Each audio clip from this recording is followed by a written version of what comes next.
Welcome to the official Lakes International Comic Art Festival podcast. My name's Ian.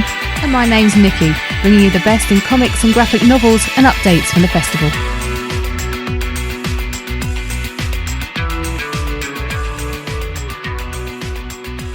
Hello and welcome to the Lakes International Comic Art Festival podcast, episode 79. My name is Ian. And I'm Nikki. And today it's a right old ramble. A rumble ramble? Rumble. That's just your tummy. No, I've eaten. Oh, I know, but it was quite funny. Anyway, let's move on. So mean. We got no guests this episode because it all fell flat. So who were we supposed to have had? I remember. Bubble were Thought coming Bubble, on, yeah. but they couldn't. So That's we'll have to fine. replan that for something down the line. Oh my God, people have to listen to us more. So today it's us rambling on about some comics. Mm-hmm. Mike and Pete are continuing their Genre World Cup, now into the quarterfinals, and it is crime versus romance today, with Tom joining in them as well. You see, that's no, I can't have that. Why? I can't, because Why? I love crime and I love romance. And what if you have one of each, like a mix? Because like how often? Oh. Because Miss Marple was always a romantic type. No. And all those graphic novels about her. No. Anyway, and Tom is also back after a few episodes Hello, off. Tom! With a load of comics to talk about. Mm-hmm. We'll let him explain that Yep. as we go. Right, what should we do? What should we talk about? Festival first. Let's do just a brief, quick thing about the festival. I thought you were going to say something then. I thought about it and I thought, No. nah. If you listen to this on launch, then this weekend, the 18th of July, at 11 a.m. Pacific or 7 p.m. UK time, Luke McGarry is doing a live draw show. Lukey Live in Lockdown. Lukey Live in Lockdown. The event will include a police sketch artist thing where Luke does a caricature based on the comments section's description of a user-submitted photo he can't see. Okay. Does that make sense? I know what you mean. So he's doing like a police... Blindfolded draw. Wait, he's not blindfolded, surely. No. That would make it even tougher for him, bless him. So if you're interested in taking part, you can send your pictures in. Mm-hmm. I have sent us in. Oh, no, you haven't. This is the first I've heard of this one. It only happened today. Oh, nuts. Okay. We may well not be chosen. We might not be picked. We can live in hope. You can't. What, that beard? The Brian Blessed? To damage my looks with We've got to get you to a barber. Why? What's wrong? You look like Brian Blessed now even more. I don't look like Brian Blessed. It's almost uncanny now. It's good and alive. I don't have any fantasies with Brian Blessed and this is very disconcerting. I'm Gotrek from Gotrek and Felix. Without the feel. Oh God, I'm going into Warhammer stuff there. That's not even go stop, there. go, back Let's up. I've had fun with Warhammer. Oh, I'm not even going there. You were like a couldn't child get the box set that I wanted. didn't get what you wanted for Christmas. You were horrendous to live with. That's like you were properly I wanted the Indominus box set, and they didn't give me the Indominus box set. There was a lot of I want, wasn't there, that evening? A lot of I want. It's like when you want a collector's edition or something, you just can't get it, and that's what it was. So yeah, I wasn't happy, but I've got it now. Coming, so it's fine. Stroppy. Never stroppy. Stroppy man. Never stroppy. It was awful. Never stroppy. We were like doing something else. You'd be like silent. I'm like, oh, were you listening? I can't get my Warhammer. It's like, right. Continuing Warhammer, just before we go into comics, we've also had our next instalment of the Warhammer RPG, which was socially distanced around a table. We were socially distanced. Mike was socially distanced somewhere else via Skype. Yes. Everyone had their own paper bowls of crisps. Yes. Individual, yes, and there was hand sanitizer and everything, and the table was extended. How did you find your session? Oh, it was awesome, wasn't it? I'm always a little bit nervous about speaking up, and I know I've got to sing more as my character, but it was brilliant. I thoroughly enjoyed it. We killed a troll. Come on. You did the last thing. I was hacking bits off that. Who is known as the Troll Slayer? He who fells the troll. I am the Troll Slayer. Yes, dear.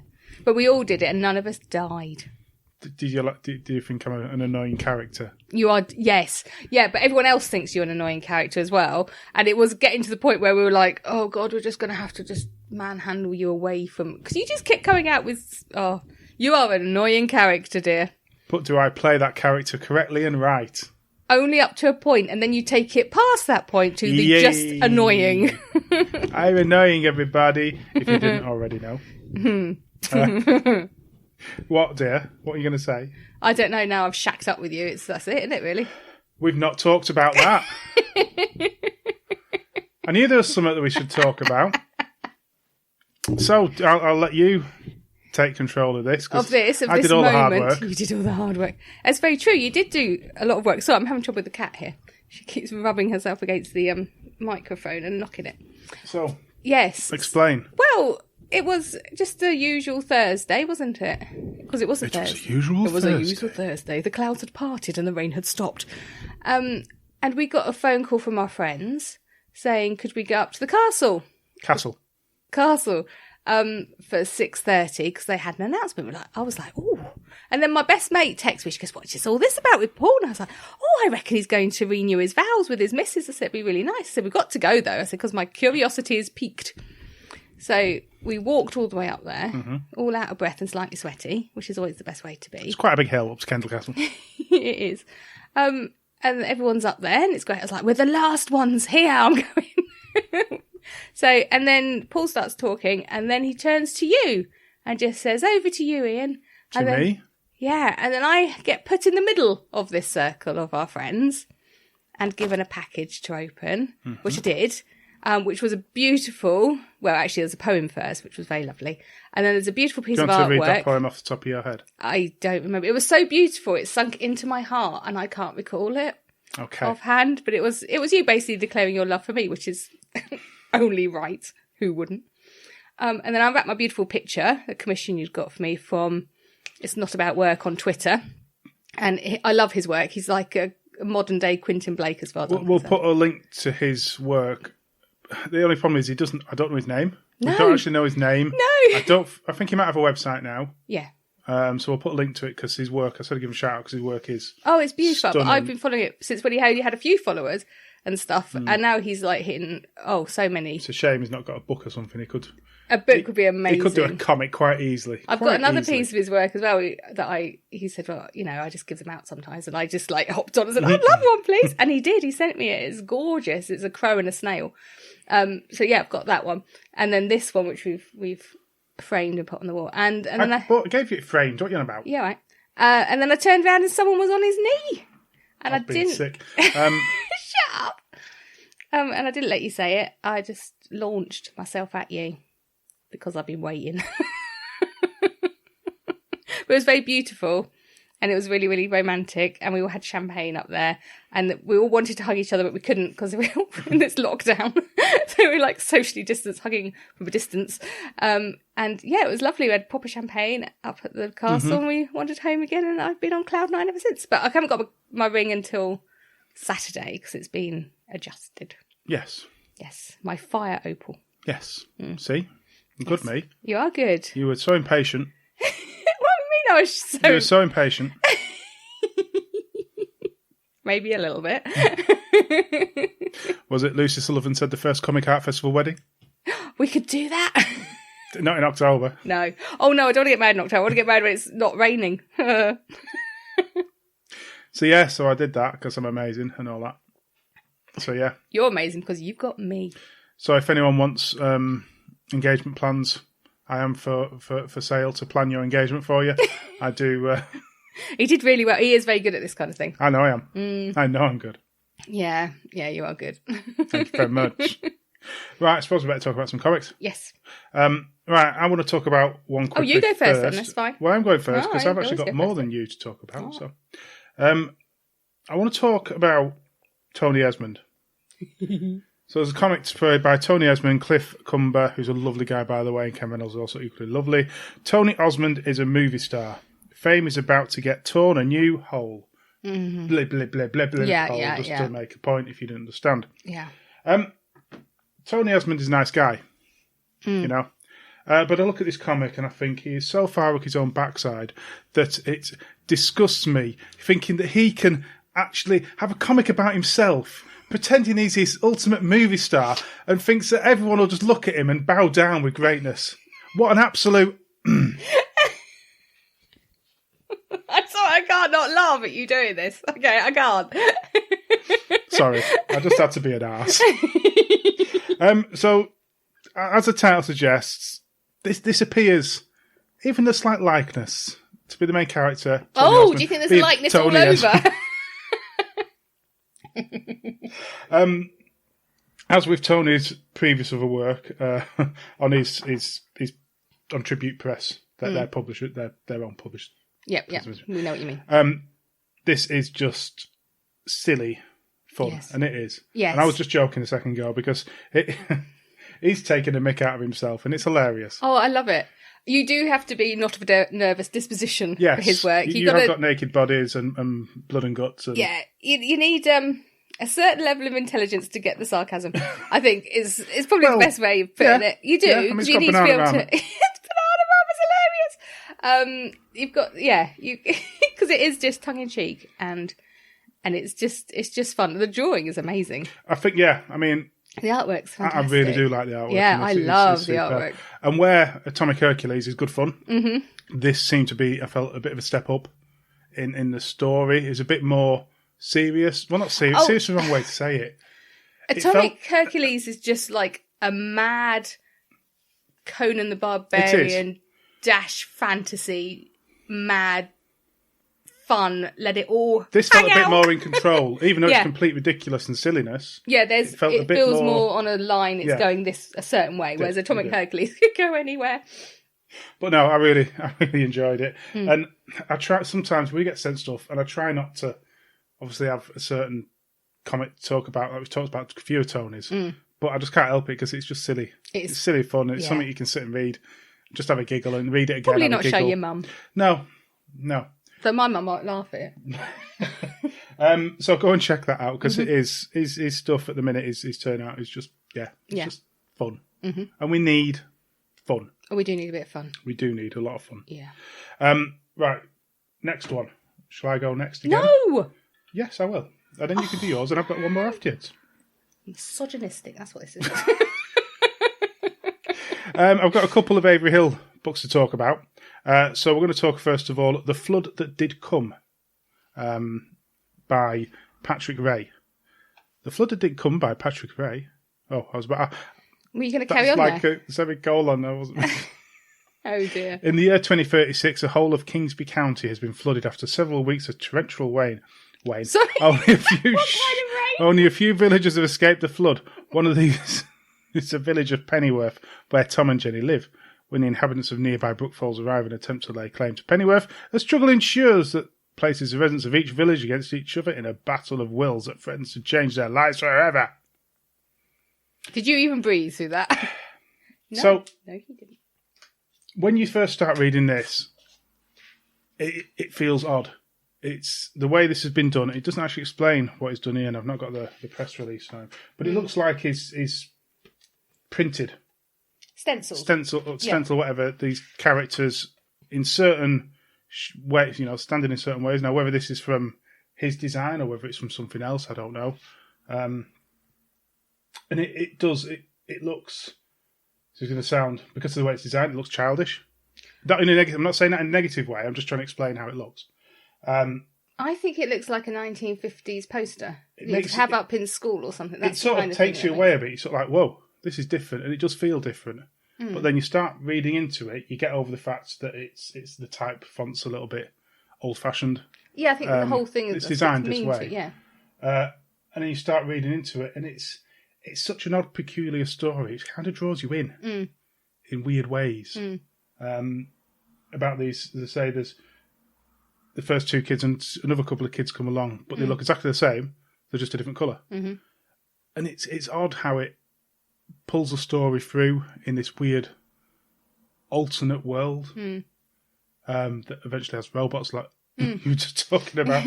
And I don't know how to explain this, but it's one that I think is worth you just having a gander at. It really is, because it's odd. It's the story flows through fine. It reminds me of, I can't remember the name of the film, but it was like when we watched at school, and it was a post-apocalyptic type thing. There'd been a radiation thing, and it was rather stark. This feels stark. It's very stark because of, again, the printing, the way it's done. But the way the film was shot was very much almost like stencil, almost like set pieces. I'm intrigued by what that is now. Oh, I can't remember it, but there would be I'm sure it was like a Welsh film. It was 1980. It must have been filmed in the 80s because we watched it. I watched it at school. It must have been done during the Cold War or something. But I was only young. I was probably about 12. And yeah, that was Stark. And this feels the same type of thing. I don't know why it reminded me of that, apart from that kind of, not simplistic, it just reminds me of all the information. To be fair, it's simplistic, but it's done with a lot of thought.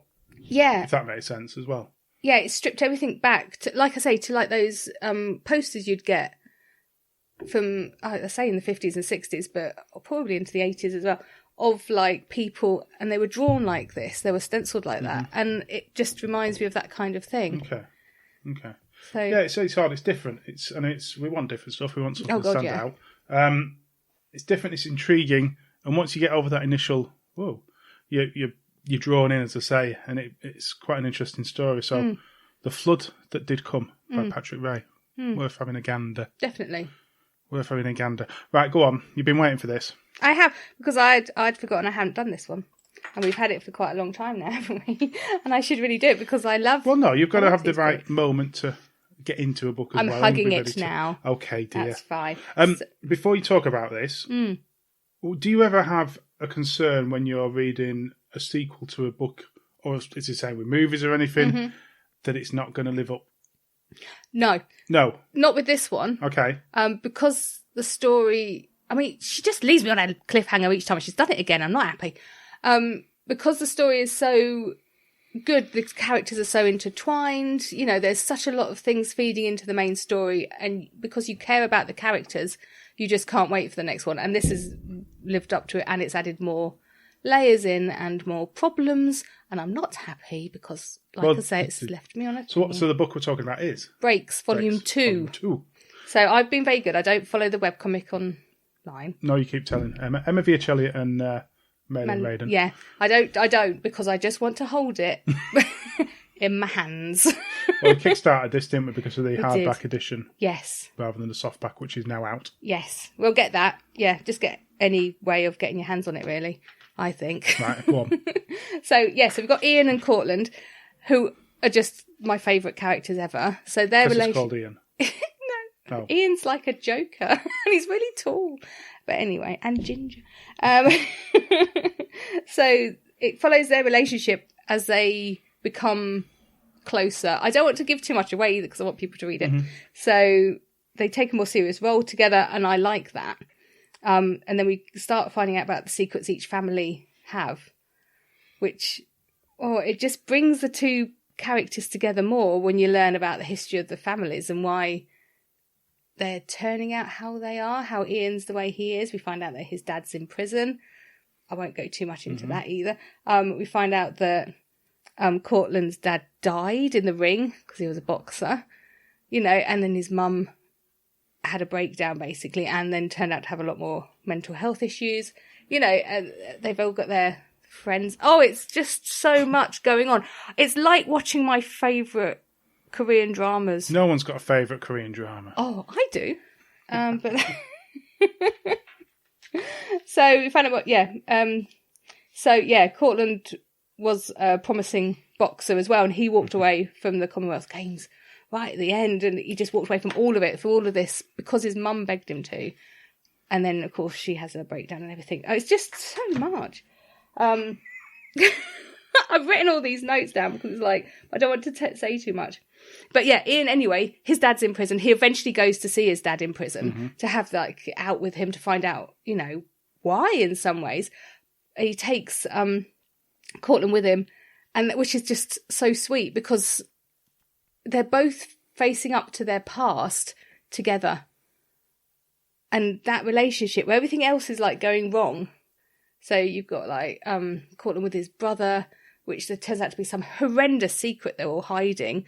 And then that secret takes a turn, which Cortland has been like, basically, he's been torturing himself this whole time over the secret, which then turns out to have another twist to it. And I'm just like, I can't cope with it. So it took me, it doesn't take me long to read the book because I just basically engulf it. But I also love the fact that when there's anything awful happening with Cortland, especially, you get like a snakeskin happening behind. So all like that treachery, that secrecy, all that kind of thing is shown on the page with a snakeskin across him. The way you're talking, it feels like a soap opera. Oh my God, because it is, well, it's a webcomic, isn't it? So it's designed to keep you coming back. Oh. To find out more of and intrigue in the story. But the thing is, the characters, the supporting characters, so you've got Millie and you've got, I'm forgetting their names now, but you've got so you've got the two central guys, Cortland and Ian. Well, Ian was going out with Millie, but then they break up. Oh no! Spoiler. It's fine. Keep going. Oh no! But those characters stay really supportive throughout the whole thing, and the fact that everything seems to be collapsing around them in some ways, that all these secrets and lies and all this pain is starting to come out. The fact that Ian and Cortland are in the middle of this like storm and they're getting stronger together and their experience is love together just makes you keep coming back, because there is this hope. There's this like strain of love going through the whole thing, which just makes it beautiful.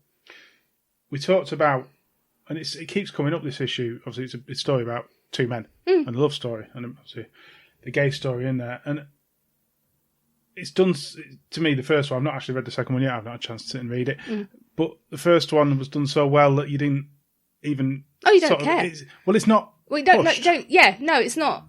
That's not the reason for the story. No, but there's so many... I hate where they're saying, like, they promote, oh, and such is a gay character. Yeah. It's like, you don't need to do that anymore. No. Just make them a gay character. You don't need to promote or advertise or drive or this, that, other. This is them. A couple of 18-year-olds, and they're just finding love. It doesn't matter in what form, they've just fallen in love. And that part of it doesn't really... it's going to come in because socially it's going to have ramifications in this world, but, not with their nearest and dearest, some of them. Because their friends are fine with it. Well, some of their friends, but of course others don't know. Oh God! But to me, I might be wrong here because I'm not living in the gay community. I've not had to deal with the issues. But to me, the way to make it normalised to everybody in the world is just to have it happen, not to drive it, not to promote it, not to say this, that, and the other. It's just to have it in the stories naturally. You mean like on telly and in books and things like that? In comics as well, they do it. Such and such is going to be gay. Oh, it doesn't. Just put it in the story. Yeah, just put it in because don't drive it, don't promote it. Just have it naturally flow within a story. But then you've got the other side of it where you do need to promote it and everything, so that people feel included in. Yeah, but so that they know that that's out there for them to go and see. Naturally. You think? I feel it's more of a gentle process because communities will talk between themselves. That will happen. It just feels sometimes it's enforced too much and pushed out too much when it should just be a natural part of life, because it is a natural part of life these days. Yeah. Everybody, that's right. But it is just, you've got friends who are maybe gay, maybe bi, maybe whatever, and it doesn't matter. Oh God, it doesn't. No, it doesn't matter. Love books like these, what matters. Yeah, the point is, books like these, I think, and same goes with TV, radio, drama, whatever. But again, this is so important for gay people to find that, especially if you're 18 and you're confused and you don't know. Then reading this, you'll go, right, that's fine, because society is still skewed away from Sadly. It, and to make it... Perhaps that's, again, this is a problem, innit? And the way I think is not the way everyone else thinks. No, because we're intelligent. And we just... No, exactly. I couldn't give a monkeys. Really, as long as you're happy. It's just part of life, so yeah. Yeah, that's it. Anyway. But no, it's a beautiful book. I totally still ship them. I need to know what happens. How dare she leave me with I'm not going to say it, but it's all going to go wrong now because a certain person is there now and I'm just worried. So there's multiple ways you can read this. It's a webcomic, as we say. Yes. The softback is now out, I believe. Yeah. But it's also now up on Comic House. Oh, get it on there. So if you've got a subscription, definitely please read it on there as well. Because it is absolutely beautiful, and Emma's drawings are just to die for, and she just makes them. I just want to be their friend. I want to protect them. You're a bit old, love. For them. I could be like their auntie.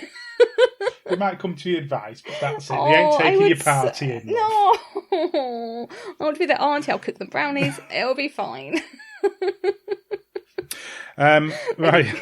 You can come and hold hands on my sofa. I'm fine with it. So Breaks Volume 2. Yes, Well please. worth reading. Please read it, because it is just beautiful. And I will read it. As I say, last time I sort of had to force myself initially to read it because the love story isn't me. I enjoyed it. Yeah, once you get in it. Yeah. Oh, yeah, no, so, it is so up my street. It's unbelievable. And the last one we're going to talk about is Victory Point by Owen D. Pomery. Again, Avery Hill. On a summer's day, Ellen returns to a coastal town she grew up, the picturesque yet architecturally strange Victoria Point. Revisiting all haunts and people from her past, she feels increasingly disconnected from her previous life and exhausted by the constant struggle of trying to forge a path ahead. Exploring a town which itself is an experiment in how to live, Ellen searches for some comfort in her own history that might just have given her strength to move forward. I'll let you have a chance to have a gander at some of the art of this. The art on the front cover initially really pulled me in. I love that the colours seems to use so few colours, but just enough to make it stand out. I really like the style of the art. You've probably gone right to the end there. I haven't. The story, as I say, follows Ellen returning to this Victory Point, which I'm assuming it's not a real place, but I might be wrong, because it certainly it makes you feel like it is throughout the story, as it keeps having these excerpts about how the town was built and why the town is built in such a way. And it's what I liked about Ellen's story is the way she is talking to people, but you can also see quite clearly she keeps messing up what she's saying. I do that. I so often say something and I'm straight away saying, why did I say that? Why is my mind saying these stupid things? And there's a lot of that in there. There's a lot of feeling. You definitely get the sense that her whole life has moved away from that town, and I think a lot of us, when you move away from your hometown, you look at the bad side of it. And obviously she's got a lot of bad memories in that town as well through something that happened to her mother. And it's just a gentle rift. It'd make a good Ghibli film. It's a gentle rift on her almost moving on from the past and pushing herself into the future, which I found really interesting. And yeah, I enjoyed it. I did enjoy it. It was a gentle romp. That's for nice. A small village. So it had that stillness to it. There's very much a stillness, yeah. Yeah, it's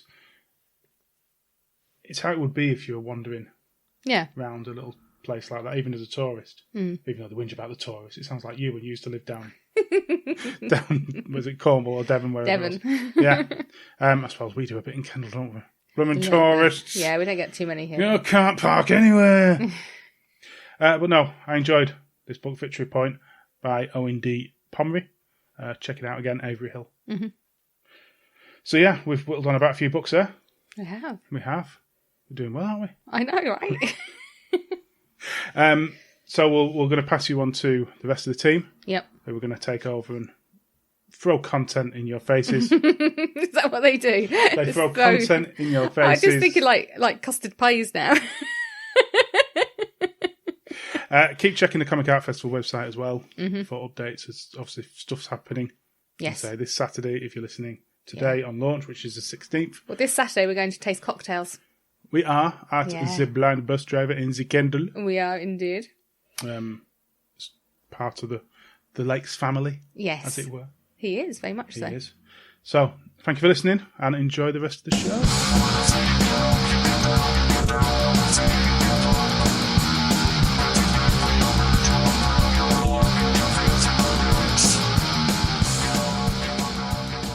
Hello everybody and welcome to Small Press, the comic review section of the Comic Art Festival podcast with myself, Tom, from That Comic Smell podcast. How we all doing? Hope you're all well and you are reading loads of comics. Now I'm going to do something a wee bit different today. I'm not going to focus on just one comic and one creator. I've had a sort of influx over lockdown of new comics, and I don't want to pad them out. I want to encourage people to go out and buy them, definitely. There's a lot of good stuff that's going out at the moment. Kickstarter's going about as well that look great. So I just kind of want to tell you about as many things as possible so that you're able to go out and have a look and see. So it's a lot less sort of a focused review, but hopefully you'll get something good out of it, and hopefully you'll go and check out a lot of these creators and the comics and everything. Okay, so I'm going to quickly start with a comic that came out of Good Comics and Claire Spiller called Rays. Now, I spoke about this briefly on That Comic Smell recently for Heavy Comics, and Rays is a beautiful art piece in itself, but the story that goes along with it is very heartbreaking and a lot to do with the old spirits and old gods of this world and how they are looking after the forgotten and ignored animals that have been destroyed, killed, and it's a lot to do with roadkill and how we have no regard for wildlife on the road and how it just gets left at the side of the road or in the middle of the road, and how these spirits come and aid them into their passing and their life, but how the spirits possibly start to attack back. And it's a beautiful looking piece, mainly black and white except from the yellow visual of there's a deer character that's in it that's on the front cover. An absolutely gorgeous front cover as well, with these circular antlers at the top and a sort of starry night. There's a city really etched out around the outside, showing the glow off of the city and all these street lights and just this glowing godlike figure, this yellow, beautifully illustrated deer character. There is some stunning visuals inside here, very heartbreaking, heart-wrenching story, very serious but very compelling. I really love it. I love Claire Spiller's work. I like that she does a lot of comics that involve like the environment and things that we do as well. There's always little bits in the back that sort of tell you and the effects of, like with our previous comic Lost Light, there was a lot of stuff about light pollution in the back, and there's lots of little ways that you can help and stuff, and this is exactly the same. It's ways that you can help drive slower around rural spaces, avoid driving where you can, cycle, take bus. There's little bits, and there's bits of information to let you know what's happening within the planet, and there's little websites and whatnot to go to, and I really thoroughly enjoyed this piece. I was really glad to when I got it through as well. It came with a couple of little stickers of the godlike yellow deers. You can find Claire Spiller on Twitter at Claire Spiller, ClaireSpiller,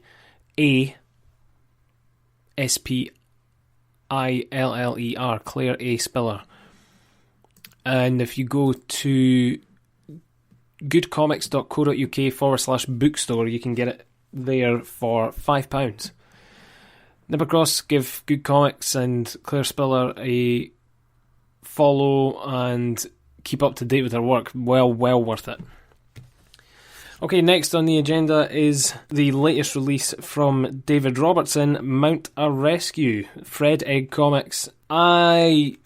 I'm not going to hide this. I'm pals with Dave, and he gave me this, and I was so excited. I really love Dave's work. I love that there's just a thought process that goes into it, like you're looking into somebody's brain and getting a snippet of their day-to-day thinkings. But there's loads of colour on display in this one. Usually he's more of a sort of black and white. But as of recent, he's been introducing more colour. He's also been introducing a lot more artists, and he's been writing. So there's a lot more collaboration within his comics as well. They're like one-man anthologies. The cover itself kind of shows, in a way, the collection of the stories and the it kind of shows what you're getting in a sense, because there's Magnum PI and the PG Tips monkeys on the front, and there's a deep sea diver, a postie. There's Grace Jones, like an android Grace Jones. There's his little Fred Egg Comics logo up in the corner, like a sun. It's really good. Really love this. It's a nice little sort of just bigger than A5 piece. There's some beautiful pages in this. Big favourite of mine is a story that he's done with Rebecca Horner. David's done the story, Rebecca Horner's done the art. It's called Performance, and it's about performing comics live. And it just shows what can be done in comics without harsh borders or lines or anything. Very colourful, lovely piece. But there is some great work on display in here. Ways of moving the book around and reading it in different senses. There's one-page pieces, there's art pieces, there's a Magnum PI in his pants. If that doesn't hook you, then what will? But it's a good collection of what Dave's been up to in the past wee while. And it's cover-to-cover comics, because even on the back there is a comic that's quite up-to-date, a lot to do with the NHS clap. You can find Dave on Twitter at FredEggComics. David Robertson at FredEggComics. And if you go to fredeggcomics.bigcartel.com, then you can get Mount a Rescue for £5 as well. Well worth it. It's a proper thick piece, just under 70 pages of pure comics, or just exactly 70 pages if you count the back cover of pure comics, wall-to-wall comics. Well worth it, well worth your time. Next, 2 pieces from Tribute Press. Now, spoken about Atomic Hercules before. Well, Atomic Hercules issue 2 by Tony Esmond and Adam Falp is out. It's the usual 18 plus anarchic, very colourful, Bronze Age styling, over the top action, hide this from your kids sort of comic. It's a beautiful piece, smells gorgeous, feels beautiful, really sort of just oversized. Adam's art in it is just amazing. Tony's writing is unbelievable. This comic series in general is fantastic, absolutely fantastic. I really do love Atomic Hercules, and I love looking at Adam's art. It's a spectacle all on itself. I mean, you can see it from the front cover. This comic has actually been spoken about in a number of different places. I would keep an eye on. I'd keep an eye on Tribute Press in general, because they're hooking in some big talent. But I'd keep an eye specifically on Adam as well, and much like their next artist as well, and the next title that I'm going to speak about. I would keep an eye on these folks, because they're going to be doing huge things. But there is some amazing double page spreads in this comic. There's some great splash pages, brilliant sort of faux advertisements in the middle. Great letters pages. There was a good variant cover by Ben Mara as well with this one. Yeah, really well worth it. And nip over to Tribute Press to get that. And speaking of Tribute Press, like I say, they also have Tony Osmond is a movie star. Tony Esmond and Cliff Cumber with lettering by Ken Reynolds, which Ken does an absolutely stellar job on lettering. I think it's a really great job he's done here. I think the lettering really has a large part to do with the comic and gives it that extra layer. I do love this comic.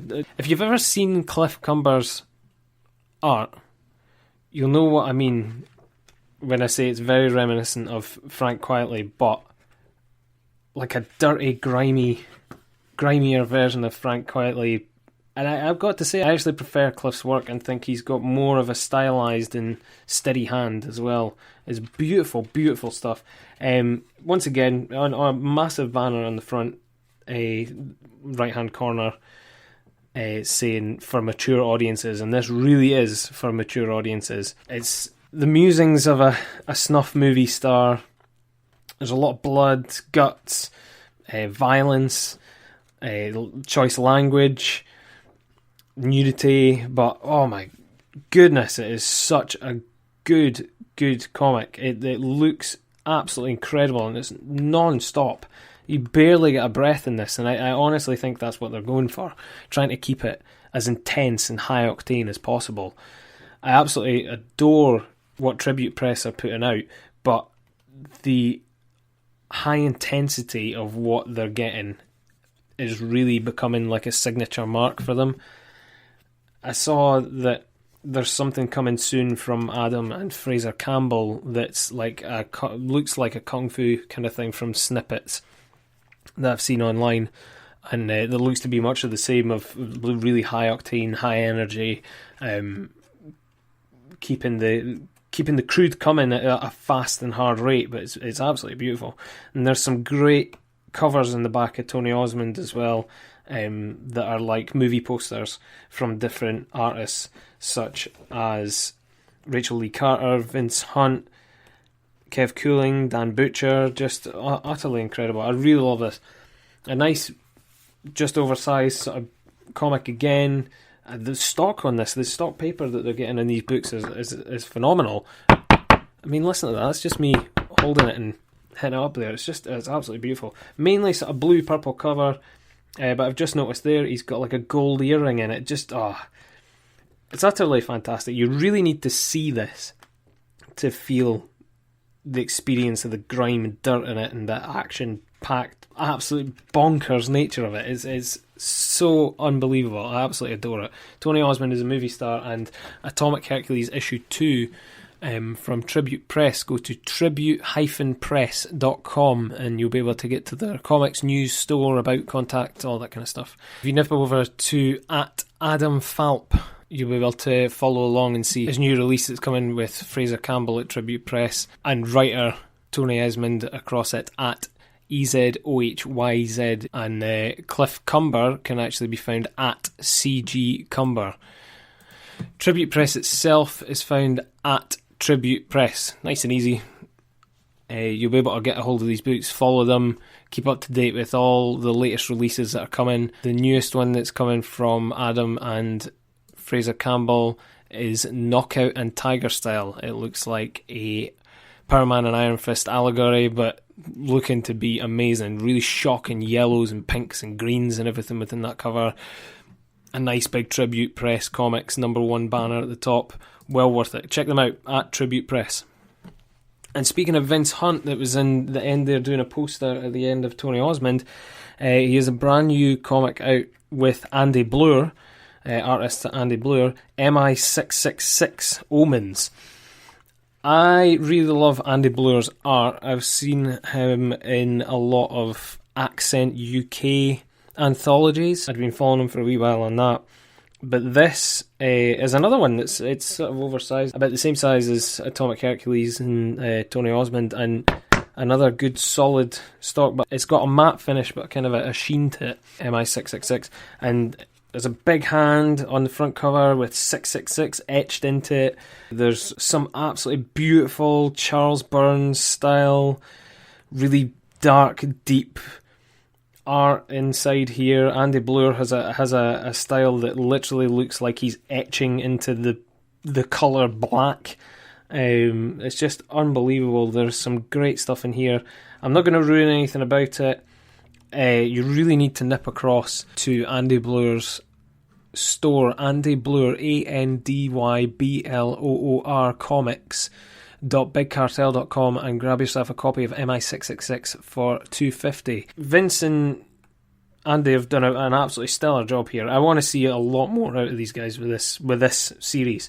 I'd heard Vince speaking about it previously, and he said it was sort of, not that it's a one and done, but this was the one story, and that there will be other sort of separate adventures to come. But I'd love to see a tie-in and an ongoing series with this. This is all the markings of a modern sort of action horror comic to it. And I actually got sort of twangs of another series from another comics creator, Ken Reynolds, Cognition. I got a wee bit of a kind of vibe with MI666, but totally different in the sense of the team and the way everything's handled and the kind of demons and stuff. It's a bit more, do you know what? I'm saying all this, and right as I'm thinking it, God, I would love to see a crossover with MI666 and Cognition.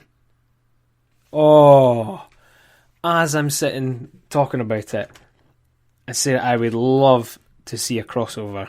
Folks, honestly, make that happen. That would be insane. I'd love to see Andy. I've seen Andy Bloor's done a print before for Cognition that was gorgeous up on my wall of the characters from Cognition. It'd be well worth it to see that series crossover, both tackling demons in different ways and a lot of a good sort of supernatural horror action based. Yeah, I would love to see that. But yeah, you really need to grab hold of this MI666 Omens. You need to really experience this art. It's absolutely gorgeous. The characters are really good, really fleshed out. There was points that I was a wee bit lost. I didn't understand where some of the characters' motivations came from. But then again, this is only one issue. If it was to go further into a series, and they did actually take it further out, I would see a lot of that probably fleshed out. But what a way to have a character that's a sort of a badass, as they say, with having a big ZZ-topped style beard and long hair, right next to a guy with slick hair and glasses, and a woman with a sort of tight bun on her head. And yeah, it's they bat off each other quite well, and it really brings out certain characteristics in each one just with their appearance, and the way that each one of them has their own unique style and voice. But Andy Bloor has a real knack for drawing some SWAT gear, I'll tell you that. The amount of pockets that are on this guy puts Deadpool to shame. It's unbelievable. I really love this. Well worth it. MI666. So nip across to @AndyBloor on Twitter to follow along and get the latest releases from him. See some of his art is just utterly unbelievable. Love it. And Vince can be found at Jester Diablo. It's a really well written piece, and I'm used to seeing a lot of art coming out of Vince, so I know he can write a good series, but this has elevated it, completely blown it out the water. So yeah, I'd love to see him continue on with that. And I'm telling you folks, that get in touch with Ken, that crossover would be unbelievable. Yeah, nip across and get yourself MI666, AndyBloorComics.BigCartel.com. And lastly, there is a ton of comics across on Comics House just now. Loads that are going up. I originally had wanted to do a review of the top 10 for Comic House, but it kept changing so much that I couldn't get a grip on who was in the top 10 when. So I'll just say nip across to Comic House. Read yourself some great comics across there. I've been rereading all of John Tucker's titles on there because he's got his collection up there of all these comics together.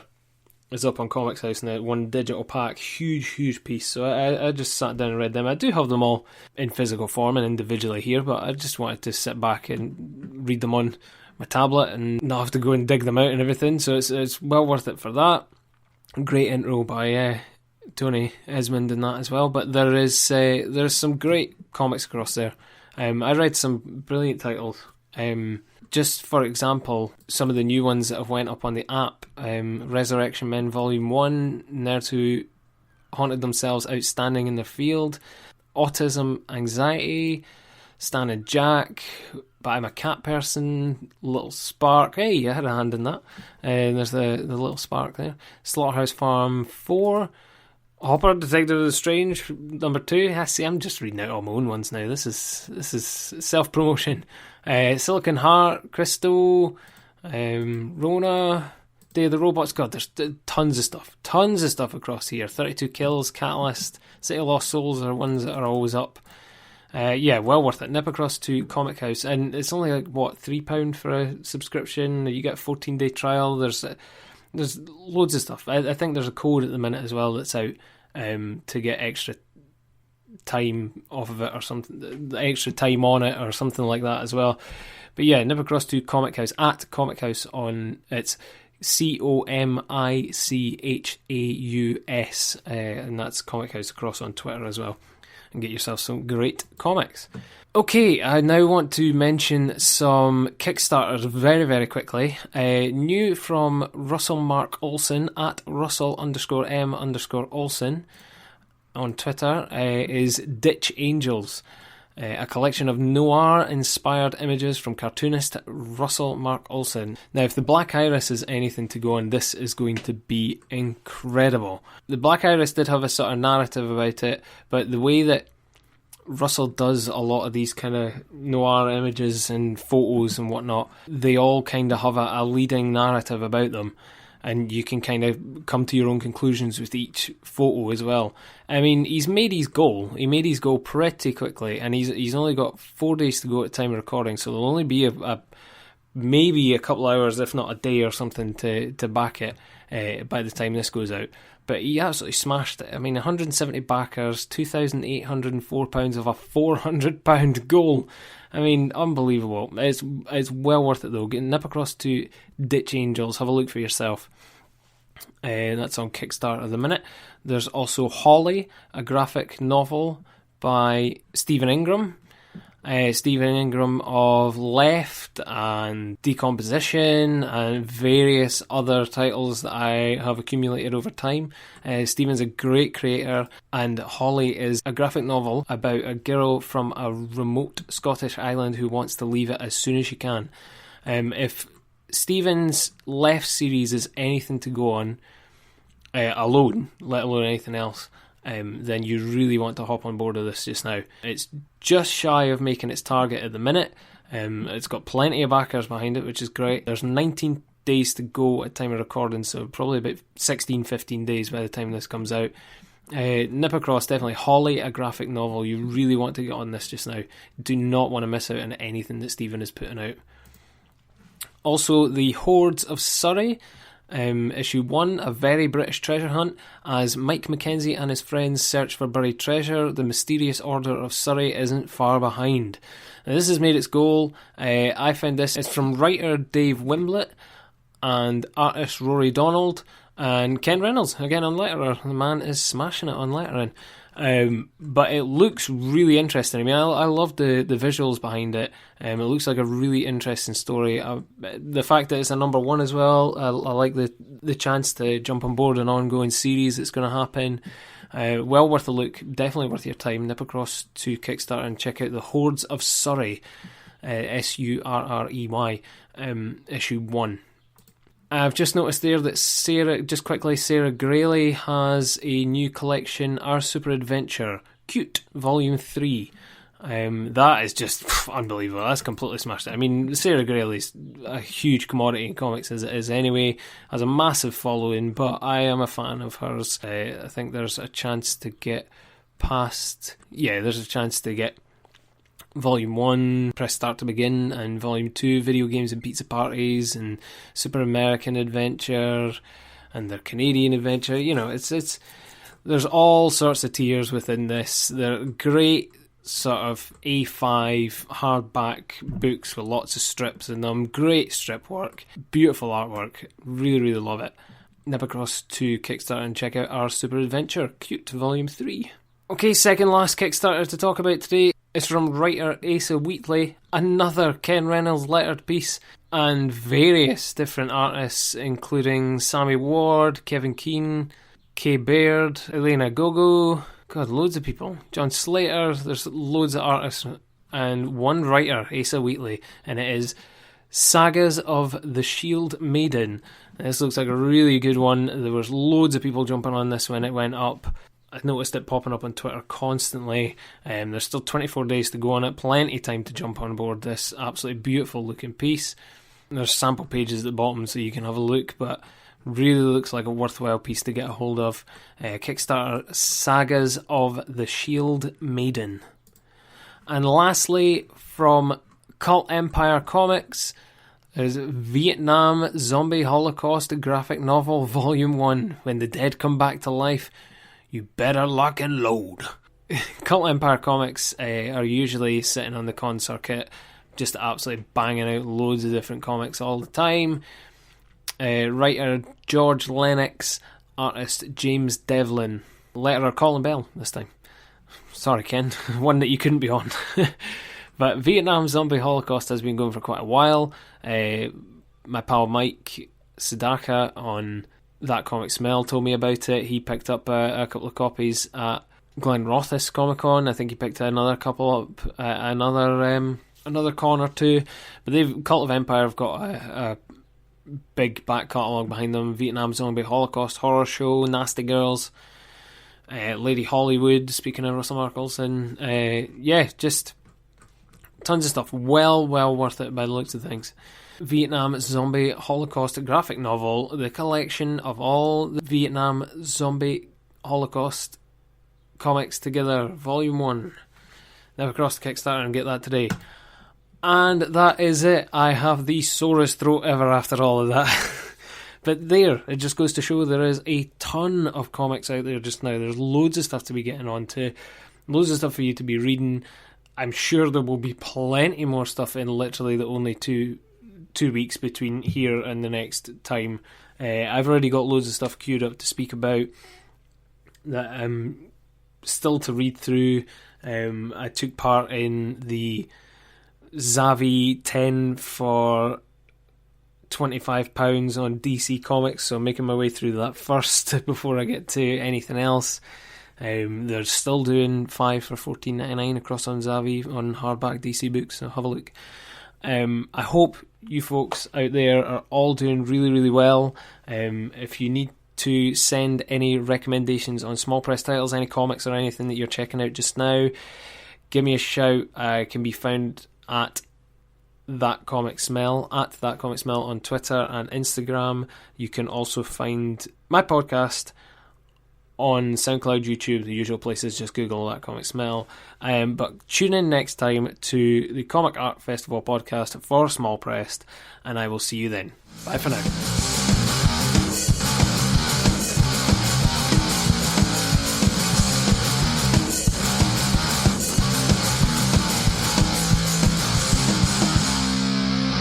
I do. Welcome to Mutter Downs, the yakking endlessly about comics section of the podcast. I'm Pete Taylor. I'm the chronicler of Silverbeard. Online, I trade as This Man is Pete. And as always, the mutterings will be supplied by Mike Williams, comics nicest critic. You can find me on Twitter at CthulhuPunk. And tonight, a special guest, That Comic Smell Supremo, small press correspondent to this very podcast, Tom Stewart. Hey up, Chuck. Now this has been a long time. All right. Yeah, good. This has been a long time coming, though, hasn't it? I mean, we have tried to get you on a couple of times. Yeah. You were supposed to be on the Christmas one, weren't you? But yes. finally, yeah, lockdown got you. Lockdown made it all possible. I'm a hard man to find. I'm always running about with some dogs in a field or trying to jump on the latest small press outing. So yeah, hard to track down. Yeah, and your fedora and raincoat with your notebook. Exactly. It's so that Scottish rain just keeps me bogged down. So, isolation diary. How's it been for you, Tom? For myself, yeah, it's all right. I've been able to continue working, so we put loads of parameters in place and everything well before lockdown came in place. That like I'm a dog walker professionally, so I've been going from home to home, just picking dogs up from back gardens or having them run out to me, not using leads, not going near any homes, stuff like that. So it's it's been that has kept me sane. I don't think I could imagine being inside of a house this entire time. Yeah. Although to be fair, I do feel like I'm missing out on some quality comic reading time, but at the same point. But no, it has been. That's kind of kept me going. But now that everybody's kind of going back, business is getting a bit quieter because people are deciding to go away. They're taking like their camper vans or going to their holiday homes or whatever that they've got up in the north or something like that. You know, so business is getting a wee bit slower at the minute, but it's to be expected. It is technically, in some sense, still a summer holiday of some sort. So. But yeah, it's been all right. It's been not too bad. The weather's not been too bad for it either, to be fair. We've only had a few weeks of rain as opposed to every week of rain up this end. So it's not too bad at all. How about you guys? You been all right? Yeah, I've actually taken my first steps out this week because I really have been working from home and stuck at home since March. And that was just for some routine blood tests, but hey, it was still an outing for me. It really is the first time I've been in the car and gone further than the end of the road. So, yeah, it's been very strange. And I've just realised we've got 3 people on this, and we've all technically got completely different lockdown rules. Yes. We have Wales, Scotland, and England. Yeah, it's very strange. Technically, legally, I've got the most freedom, but as I'm shielding, I can't. So practically, you definitely have more freedom than I do right now. Yeah, we've just had the distance increased. I think it was stay local 5 miles close to your house was the rule, but now I think we can travel anywhere now. But just we're still working, so just haven't had the time to take advantage of that yet. Yeah. I think my wife is desperate to go down to the coast. She's missing the sea, so that's the biggest draw for lots of people is to get to the coast. And we are spoilt for beaches along the Gower Peninsula, so that will probably be the first destination we head for. Again, though, the problem is most of the toilets are shut, so I think the main problem with traveling that far from home is, it's all right for me if there's big enough bushes, but my wife and daughters are just worried about getting caught short. So I don't quite know if we'll take advantage quite yet. We'll just see how it goes. But nothing's changed for me. I think it's just same old, chugging along. I think Zoom chats have been, online chats of Skype and Zoom. They've been, quite the godsend. I think really is. But that does break the monotony. So I've actually been chatting online all afternoon just before I popped in with you guys as well. And then it really is now when somebody says, when do you want to do it? I'm like, oh, well, I can do it on Thursday between 2 and 4, or I can do it on Friday from 2 till 4. And I have to think, oh God, he's trying to make himself seem a bit more important than he is, or something. Literally, I've got booked in 2-hour slots for different people. I'm doing about 8 hours a day on various platforms, either Teams or WebEx or very occasionally Zoom. But yeah, doesn't it make you all conscious about your tics as well on camera? I mean, I've been working from home for a long time anyway, but those of us that do, we never bothered with cameras, But now all these newbies have come on, and now it's all, you're going to have your camera on. No, I know. It's really Whenever annoying. I'm interviewing somebody, I always tend to dial in with just audio, just to see how they want to do it. And most people are happy to go video, but I don't always assume. But the first thing I'll do is say, hi, which way do you want to do it? And usually they answer in video or something like that, so straight away, and I'll switch. But occasionally there is, the odd few. I just think they've just got out of the shower or something. They're happy with audio. I love seeing all the folks that don't know how it works. So the big light comes on in their computer, and you can just see them sort of staring with like half a shirt on or something, giving it, what's that just come on for? And you're sitting going, I can see you. Like, oh, shit. All of a sudden, I've had Mike from the podcast every now and then. He'll come and sit down, and I can just see his nostrils because he's sitting with it on his phone. I'm sitting going, Mike, put it down. He's like, oh, sorry. Yeah, the people who put the iPad on the table flat, and then like a kind of dinner plate or something, and you've just got the whole up view. I know. I was kind of fascinated about a month ago because I suddenly started finding out all my different colleagues and friends' actual hair colours for the first time. It was like, oh, okay, right, fine. I think we've been quite good, the podcast lot. I thought I kept expecting one of them to have like a big massive bookcase in the back or something and trying to show off, but we've all been quite modest. There's been a couple of white walls, and I'm only sitting on this chair and whatnot, but see the amount of folks I've seen online that like it's like they've positioned it so they've got the beautiful bookcase beside them, and then all of a sudden the camera sort of turns and you can just see all the dirty washing on the other side, and it just turns back again. No, the set dressing has been annoying me, actually. Yeah. Yeah, the sort of carefully disorganised bookshelf as well. You've got the people who are stacking it seemingly deliberate, like Kermode and Mayo. They've both gone for that kind of Jenga style stacking. Yeah. In the background, drawing attention to particular volumes. Well, exciting. We've reached the quarterfinals of the Genre World Cup. We have. This is the first quarterfinal. And this is what we're actually here for. And the two contenders are crime and romance.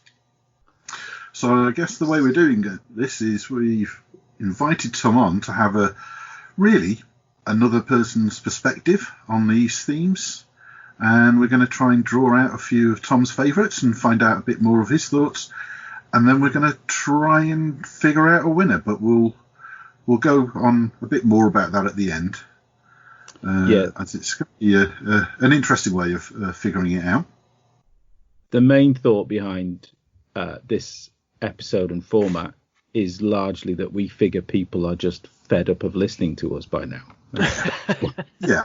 That's why we've got somebody else on. There was method in our madness. I mean, we thought with lockdown, people were going to be listening longer, but people are going back to work now, and they can't be bothered with us. So their commute to work just isn't that long.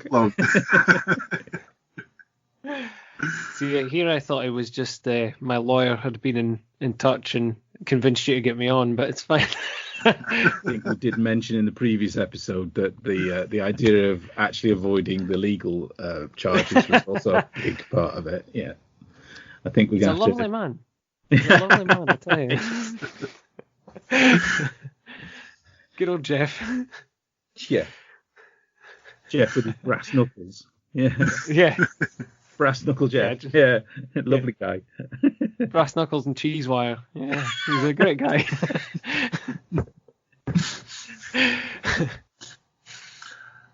So that's a pretty good segue into crime. Yeah. Perfect. So, I mean, I suppose before we start, it would be interesting to find out, do you have a preference over these two genres now? And after discussing it, it's going to be interesting to see if you've changed your mind. But do you know what? As I was sort of jotting ones down that I could kind of remember, I think I'd said to you previously, Pete, that I have an awful memory. I can't really do a lot of retention when it comes to the actual stories. I can remember titles and I can remember sort of certain characters, but see plot lines and actual storylines is horrendous. So I remember lots of titles and looking at them, although I have more titles in crime and probably more that I can almost remember, romance actually sits more with me. I think I probably relate more to a lot of the romance stories and I feel a lot more emotion towards the romance stories. A lot of the crime stuff, it does just kind of wash over, except from one in particular is just one of the best sort of books ever written, and I do remember that one. I think I'd probably sway more to romance myself. But even then, it's hazy because it's not necessarily romance titles; it's more just famous romances per se. That's what I think. One of the differences between the two is for me is I remember. Stories that have a strong romantic element in them, and some of my when I think of romance, some of them are threads and scenes within perhaps other genres, whereas crime books seem to be full on crime, don't they? And there might be a romance in there, but usually it's it's the robbery or the heist or just the general nastiness or the character traits of the main guys. I don't remember specifics. You're right, but you do remember if you like it or not, don't you? And you do remember if you rate it and whether you'd go back and reread it. And you've got that kind of hierarchy in my head. I always think of there's the kind of ones that I might have enjoyed, but I'm not going to go back and read it. And then you've got the ones that kind of sometimes surprise you by suddenly remembering themselves to you, and you think, oh yeah, well, I might dig that back out and read that. And then you got the old timers that you actually look forward to, and just some that you read every year. Mm-hmm. So yeah, I think I'm exactly the same. They're interesting genres, crime and romance, because they're actually quite dated terms for genres when you think about it. There isn't. If you Google like sci-fi comics or something, I just did this as a test before coming on. Was if you Google sci-fi comics, you get a lot of very specific sci-fi based comics. Thriller, you get a lot of very sci-fi based thriller. All the different genres that you can think of. But if you put in romance or crime, it comes up with more golden age comics, and it very much lists off a lot of stuff from like the 40s, 50s. Yeah. And then it gives you, like I say, romances or comics that are have a sort of crime element to them, but they would mainly be rooted in sci-fi or I'm blanking on genres now, but they'd be based in other genres basically, which is it's interesting. But it is something when you folks started doing the sort of genre World Cup, when you said crime and romance, it never clicked at all. I just kind of went, oh yeah, sure thing. And it wasn't until I was kind of doing that wee test I thought, yeah, they are actually quite dated terms in a way. Yeah, I'd not thought of that. I hadn't really thought of it either. It wasn't. It was kind of. I'd been kind of looking up Europe comics specifically when it was coming to crime, and I thought, why can't I find anything on crime specifically for any other titles? And then sort of looked and found that it was just coming up with sort of Golden Age, and thought, this is surreal. This is strange. But it's still a genre, but then again, it might get lumped in with mystery, or it might get lumped in with thriller or something, crime as opposed to just crime. Whereas in the 40s, 50s, that would have been a genre all in itself. Totally. And really, I suppose that's why romance is the name of that genre, because it started then, didn't it? And it's not really changed. Yeah. Cool. Well, let's dive into crime then. So what are the standouts of the genre for you? For me, I would definitely we'll go the highest one first, and a recent one that I found as well with Black Sad. Oh my god, I'd been putting this off for ages because I've got a very adverse feelings towards anthropomorphic creatures. It's something just unsettles me about it. But I'd been getting told by loads of folk, you need to read Black Sad. And one of the guys from the podcast from That Comic Smell actually loaned me their Black Sad. It was the one that's the first 3 that's collected. Right. Just what a beautifully done book. Like, just so well crafted. Yeah. Yeah. Oh, it's beautiful to look at, but it's insane to look at, and to see that that's all hand done as well is just unbelievable. But the stories that are throughout it as well, it's just I don't think you could find a modern equivalent in film or television that could beat it, to be honest. It's so well crafted. It's such brilliant storytelling, and it kind of encapsulates the crime genre on a whole. It's that the private dick getting in the way of the police, but still in cahoots with them and trying to crack all the cases that are brought forward to him, and just the going after the dames, and the wee sly characters that come out of the shadows, and there's actual proper villains in the piece that are dark and brooding, but there's also slimy ones as well. It just reeks of proper crime storytelling. It's absolutely beautiful. It's a proper 40s, 50s pulp noir, isn't it? Yeah. And just for the folks at home, if you haven't read it, it's so pulp noir, but the major twist is everyone is human but with animal heads. It's not quite. They're not quite animals. They're humans with animal features. They're more... I know it's a slight difference, but it's not quite like they're the same shape as they would be if they were the animal or anything. But they're the same. They're the same sizes as the animals would be, but not the same shapes. You're right. You're right there, Mike. Because they purposely make some of the characters bears because they're going to be massive. You know, they purposely made him a cat. Now, is he? I for the longest time thought he was like a leopard or something, but he's just a cat. I think I've always taken him as a cat. Yeah.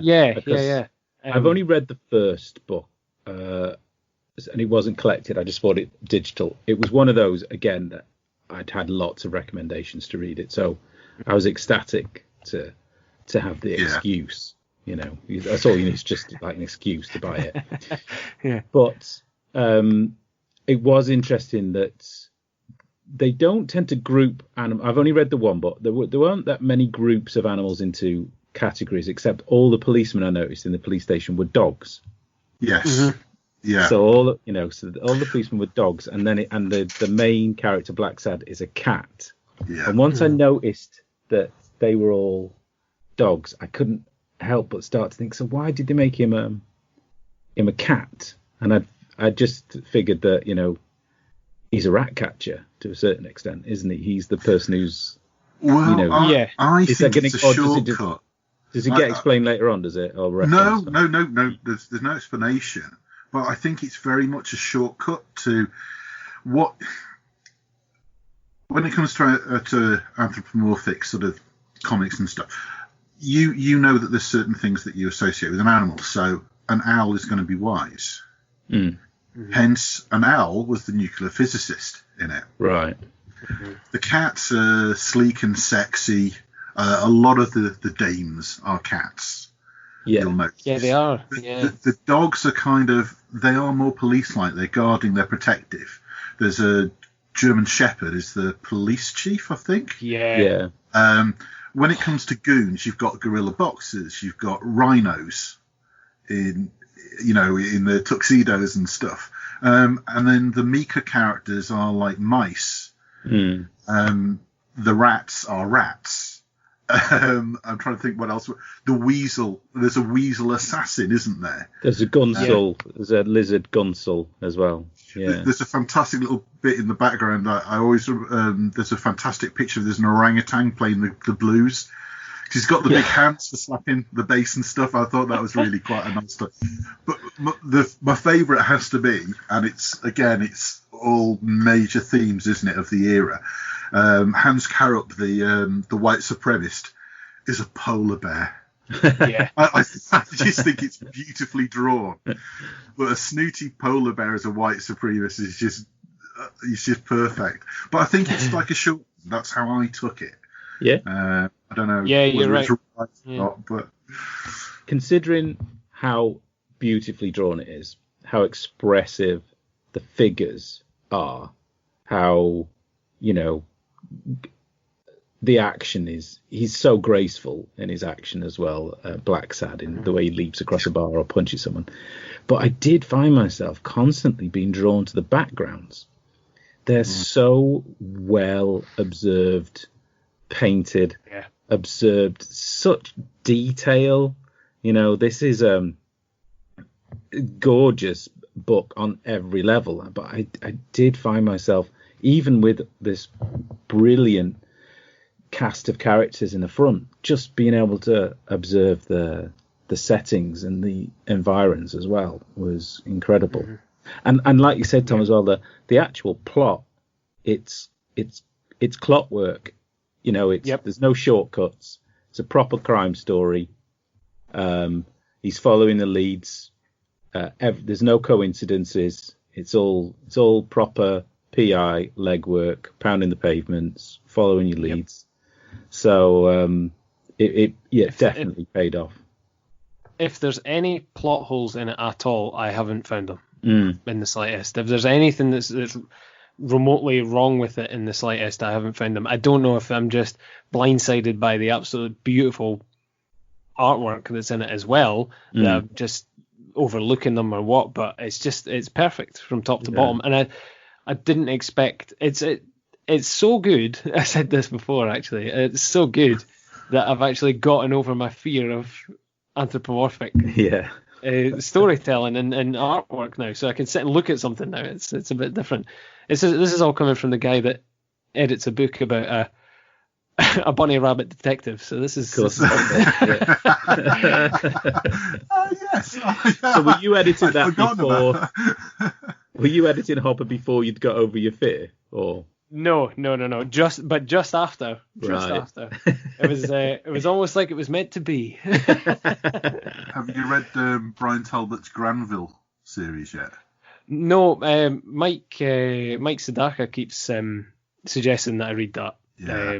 I keep meaning to write it off. That I think that was one of the ones that I attempted to read before and couldn't get past it, because they're quite human-like the way they're drawn and stuff, but like even more so than Blacksad. Yeah. But I think if I'm right in saying Blacksad actually makes a cameo appearance in Granville at one point. Ooh, I don't know. I think like that. Oh, I think he's just like in the background or something. He's not an actual like talking character or something like that. But I think if I remember rightly, he's painted in. That's cool. Yeah.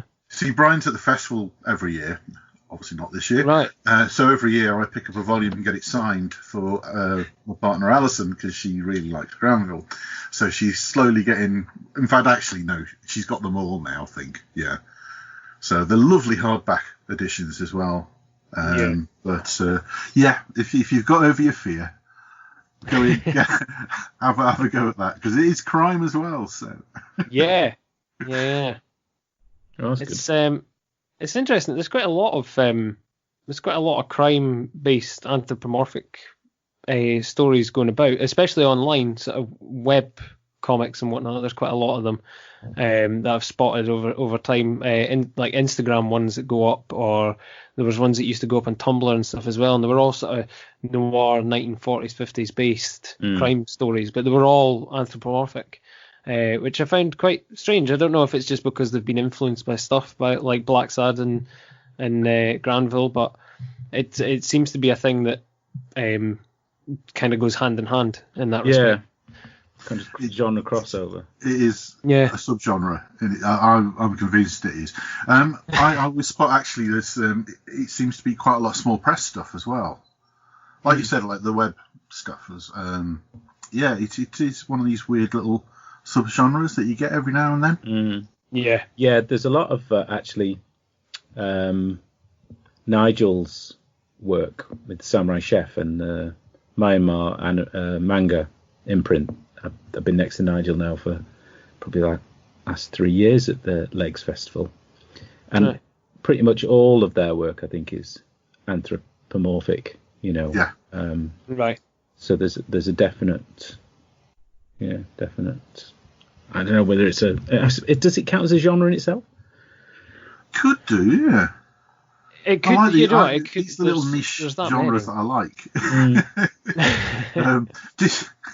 Just to be upfront, Tom, the initial genre list, we did work quite hard on it, but it is basically based on IMDb film genres. Yeah. But they we didn't do Spy. We didn't do Spy. No. I have thought of a couple since we started the World Cup that we didn't include.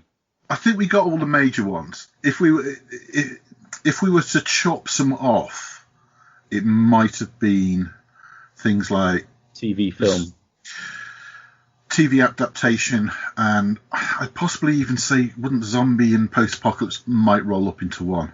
But I had my own way on that because they're my two favourite genres. You did a good delineation between the two as well, so it was fine. Yeah. It worked. Podcaster privilege. But it's quite definitive. Blacksad, I absolutely love the setting. It's not really. It is set in the 1940s, is it? Because I've only read one volume.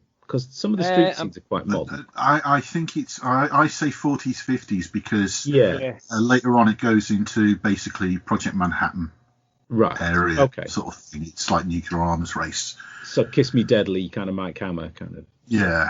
Yeah. I don't think it specifically says a year or anything though. I don't remember anyway. I love period. I absolutely adore my favourite. Well, I don't know. I was going to say my favourite crime would be set in the 40s and 50s, but then equally, 100 Bullets for me was pretty unbeatable, and that was very modern sort of crime. Yeah. So that's on my kind of honourable mentions as well. Bullets. Yeah, big time.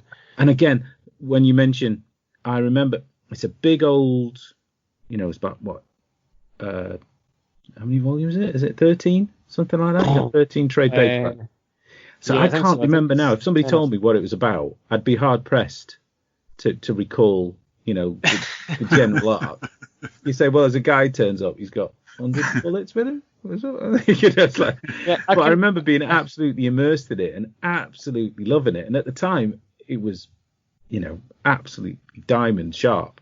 But, however many years ago, I haven't reread it, for a good few years. So I had a reread of the first volume recently, and although I still enjoyed it, it wasn't as good as I remember. But just I think I've grown a bit more as a reader since reading it the first time. Yeah, I kind of just noticed little things where I kind of went, oh, that's like lazy writing. But then it could have been that was kind of the first couple of instances of it being written in, and it's just sort of things like that have developed over time since it's come along. But there was little bits where I'd be like, they've cut a corner there, or that didn't need to be in it. There was stuff to do with animals in it as well that I didn't take too kindly to and stuff, and I just kind of sitting like, it's just crass in places. But I still did enjoy it. You're right. But yeah, it is a hard one to sum up as well because it goes in so many different directions. 100 Bullets. It starts off as that one premise of the guy turns up with 100 untraceable bullets or whatever to sort out a problem for somebody that's down on their luck or whatever. But it then goes in different places with chasing that one guy up and stuff that you just get lost. Eventually, you're like, is this still 100 bullets? Yeah. Does there have to be something in a crime story for you that is there something that kind of makes it a crime story or not by it? Do you know what I mean? Do you know what? I think if I'm getting too close to the end and I can't really guess what's going to come up, I think that defines a crime story. Or if I'm sitting reading and genuinely feeling a bit of like a kind of pensive state waiting for it to come to like the page turn or whatever, then I feel like we're getting there. If there's a real intrigue behind it, then I feel like I'm getting a good crime story. I also I think I kind of compare a lot of things to Batman at the end of the day, because that's like the ultimate detective, and there has been some beautiful stories where it hasn't been about the gadgets or it hasn't been about the weird sort of weird powered villain or anything. It's just been a baseline detective story, and I think I kind of compare it a lot to a lot of those. But now it's a comparison to Black Sad.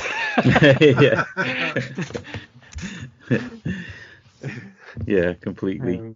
I think your favorite detective is probably going to be one of the influences, because for me, I think my ultimate detective is Philip Marlowe.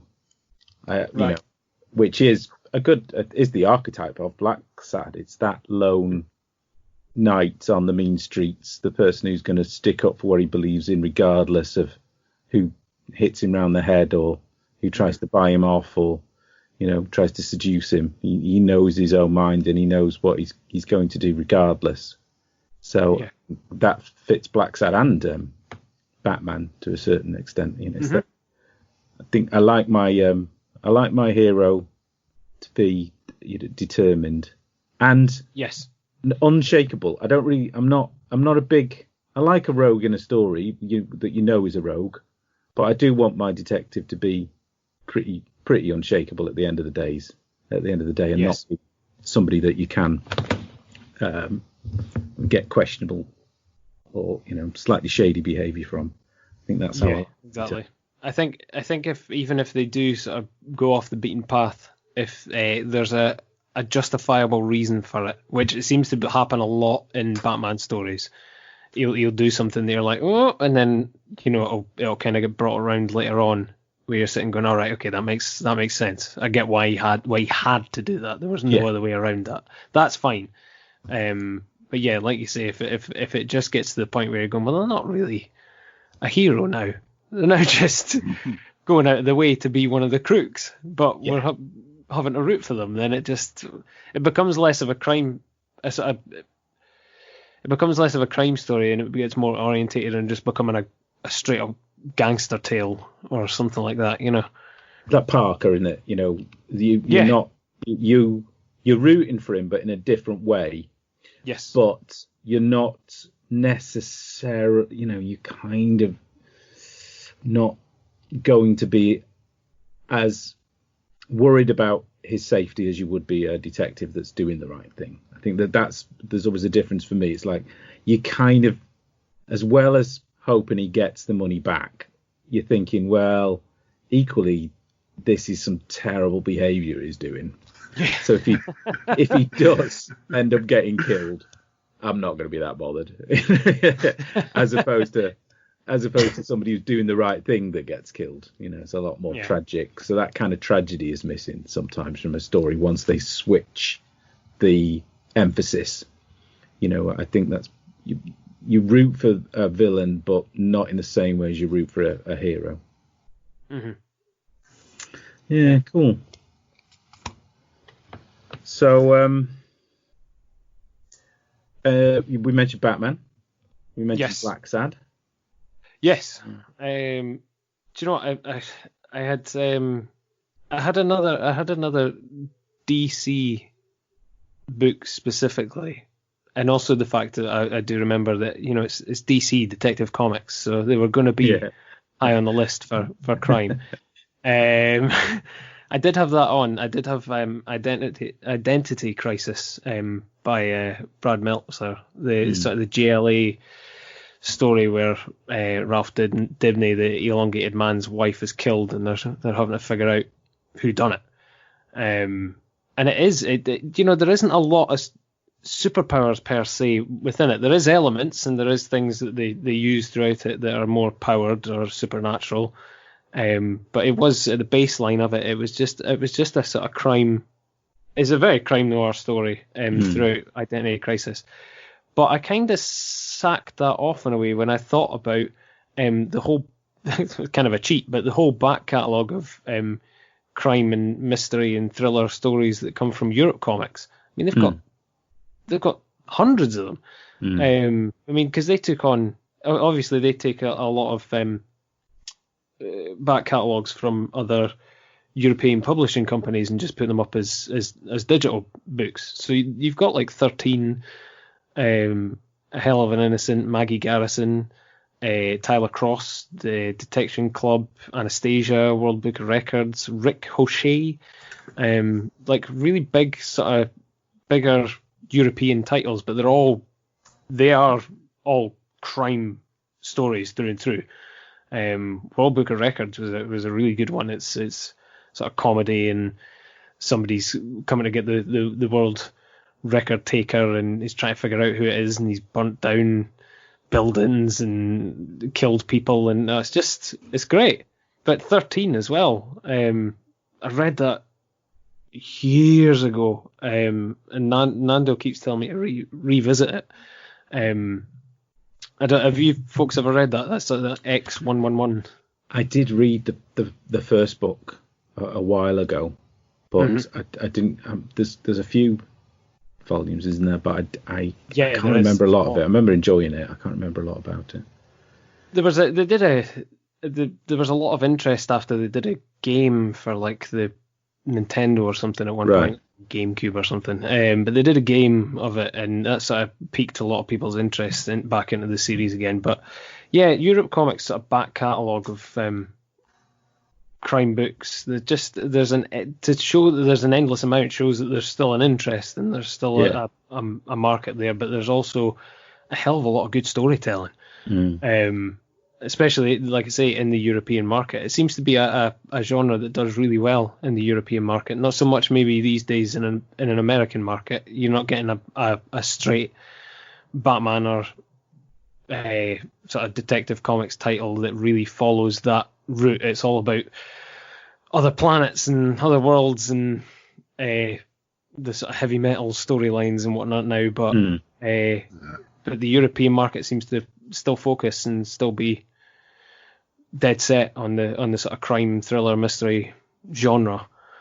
I think there's an element in modern publishing as well. I think that comes through in some Image, well, everything non-superhero, I think, to a certain extent. Yes. Creators and publishers have more of an eye on other media as well, don't they? And I think crime is one of those genres that is quite easily seen in other mediums and translated to other mediums. Yeah. I think, when you look at some of the Image titles, or even like some of the titles that AWA Studios are coming out, like with Old Haunts or Year Zero, which are two we've mentioned on here before, they're so easy to imagine as as a TV show. I think most people always put the TV show now above the movie. So I think perhaps Europe comics were ahead of the curve to a certain extent on considering the other options available. Yeah. I mean, don't get me wrong, they are the sort of digital branch that just kind of take in from a lot of other publishers. So there is a mass thing going on there. But the fact that they are then putting them all together and making those certain genres more accessible to folks. Totally. But it's just an unbelievable wealth. I just went to have a look at ones that I knew, and then it's page one of however many. It's going up to like 75 or something like that, 10 to a page or whatever. I'm like, holy hell, what is going on here? You know what I mean? And they're all volumes. It's not issues. It's all volume 1, volume 10. I'm like, oh my god, unbelievable. But it's when I see it and the amount that I've actually read and know as well, I sit and going, I think I probably do get my sort of crime fix from Europe comics now, as opposed to any sort of American or British market or anything anything like that. But it doesn't mean that. I mean, there's when I say like DC before as well. I mean, obviously you've got loads of stuff in the DC back catalogue to go to. Even as simple as like Gotham Central or the Question as a character as well. Yeah. There's loads of stuff that we could have went to, but I think as a whole, the Europe Comics crime back catalogue, kind of cheating a wee bit, but it's good that you mention it though, because one thing we knew, we were very American centric on most of our recommendations, and me and Mike often said, we were kind of disregarding manga and a lot of European comics and a lot of world comics, more through necessity, I think, in the case of the amount of research that needs to be done. So it's great that by mentioning Black Sad and Europe comics, I think it's great to have that whole avenue of another publisher to explore. Brilliant. Well, do you want to move on to romance? Yeah. Just one quick thing. I've got to say this. If you like Black Sad, check out Penny Dreadful, City of Angels. Oh yeah. We've just started watching this. Now it's had a lot of iffy reviews. Absolutely loving it, but the comparison with Black Sad is there's quite a lot there actually. Really? It's kind of a similar time period, and if you think about Black Sad, touches on some of the tropes of the period of there's political corruption, there's the race war, white supremacists. Yeah, all that kind of stuff. It's all there. We are binge watching this. We started only a couple of days ago, and I think we're going to like probably finish it tonight or tomorrow. We've been loving it. We love Penny Dreadful, and it's absolutely nothing alike, and we love both of them. Okay. And the more you think about it, actually, it's just Penny Dreadful is it just means it's one of those like a Penny Dreadful type story. And that's all it is. But if you like Black Sad and that period, recommended anyway. Nice. Perfect. So, romance then. How did you find picking romance? It's a tricky one, isn't it? I mean, it is a tricky one. I think, you had romance, didn't you, Mike? Yeah, I did. And I had crime. And there were a few occasions, I think, that we were glad that the other person got that particular one. Mine, I did get a free Simon and Kirby. I say free. I backed the Eisner Kirby Humble bundle, and that came with a lot of the Jack Kirby early romance titles he did with Joe Simon. I did start to read a lot of some of the stuff in the Kirby. I obviously both of them, but I don't think I finished the romances. I have to say. I do like that period of Kirby art. So it would have been like, early 50s. So before his kind of monster stories, but after his kind of 40s sort of boy commando stuff. And you can see the journey that he's making, and his characters are a little sort of stringier and more wiry, but the power's still there. But I have to say, I didn't finish the volume. In comparison to a lot of the different ones. And I think when it's the main thrust of the main drama of the story is the relationship, I don't know, I'm more invested, as I said earlier, about a relationship within another storyline where it's supportive, which is where we get most of it in all of our stories to a certain extent. Mm-hmm. Romance is expected, isn't it, with any sort of story, whether it's Reed Richards and Sue Storm, or Ralph and Sue Dibney, there's Superman and Lois. There's always an element of romance involved, but when you make it the focus, that's the difference, isn't it? So I suppose, you did mention a few when we messaged before the interview. And it was great to look them up. You mentioned, is it Blue is the Warmest Colour? Yes. Which I hadn't read, but I did look up. Funnily enough, talking about it at over lunch, my daughter mentioned that she'd seen the movie. Oh, really? Right, okay. She'd watched it, her and a mate, thinking it was more of like a Paper Towns sort of type. No. Oh dear. So she had a laugh about it, but I think her and her mate are like, there's not much story here. As a comic, I was really happy you chose that, because I really loved reading that. A while ago, but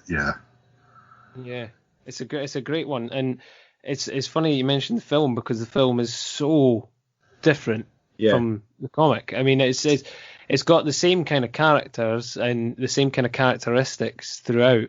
And there's certain scenes in the film that I saw them in the comic and thought, that matches up, But the actual the entire storyline on a whole, it doesn't really follow the same route, it's a completely different emphasis. Absolutely. Yeah. It doesn't even start off with the most important part of the book. I'm hoping it's not. Well, it's not a spoiler because it's the first page, but the whole comic is written post-death in diary entries. Mm-hmm. That's quite important. The film doesn't really bother with that. No, not at all. And she sort of wanders off into the sunset in the film, and you're sitting going, this isn't anything to do with the book at all, is it? Unless she suddenly gets hit by a bus, this is going to be a bit different. It's quite a tragic love story. is it? It is. And I brought it up recently, actually. On we did a meeting on heavy comics, and I actually brought it up as one of them because as beautiful as it is, as beautifully painted as it is, and as beautifully rendered, and it is well done and well told. It's a very heartbreaking and heart-wrenching tale. A very heart-wrenching on a lot of different aspects. On acceptance, especially with loved ones, on love in general, and then on loss as well. It's just it's such a heart-wrenching tale, but it is. I think I felt a real tie to the characters. I felt their love and their romance throughout the piece, the whole way through it. You know, there wasn't a falter throughout it. I know there is a falter with the characters, but I could still feel their raw emotion, the way it's told. It's a beautiful, beautiful piece. It actually stands up as one of those that could herald the name graphic novel. Whereas I don't like using that a lot of the time, but it does actually hold well for this. Definitely, 100%. I think that's probably something that was, now you mention it, missing from the Kirby Simon stories, partly perhaps because of the time it was written, but any feeling of, you know, real kind of emotion doesn't really come through. They're just really almost examinations of situations, it seems. You know, two middle-aged white guys talking about, you know, just relationships. Whereas one of the others that you mentioned, which of course now, if anyone's playing along with the Genre World Cup drinking game, I think we have to drink every time Love and Rockets is mentioned. Ding, ding, ding, ding, ding, ding. Cheers. I'm empty. The waitress service is very slow tonight. I've just got a coaster. That's it. I'll take a drink for you both.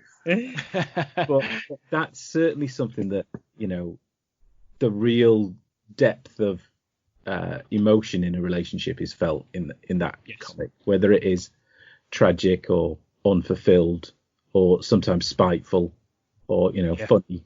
There's always a background to the relationship. It almost feels like a cheat sometimes, Love and Rockets as well, to bring it up in anything, because it covers so many different aspects of life and so many different genres on a whole that you kind of, you know, you could kind of lump it in anywhere and say, you know, oh, but Love and Rockets, you know, but wait a minute, we're Love and Rockets. Oh, we're talking about bank heists. Oh, but wait a minute, Love and Rockets, you know.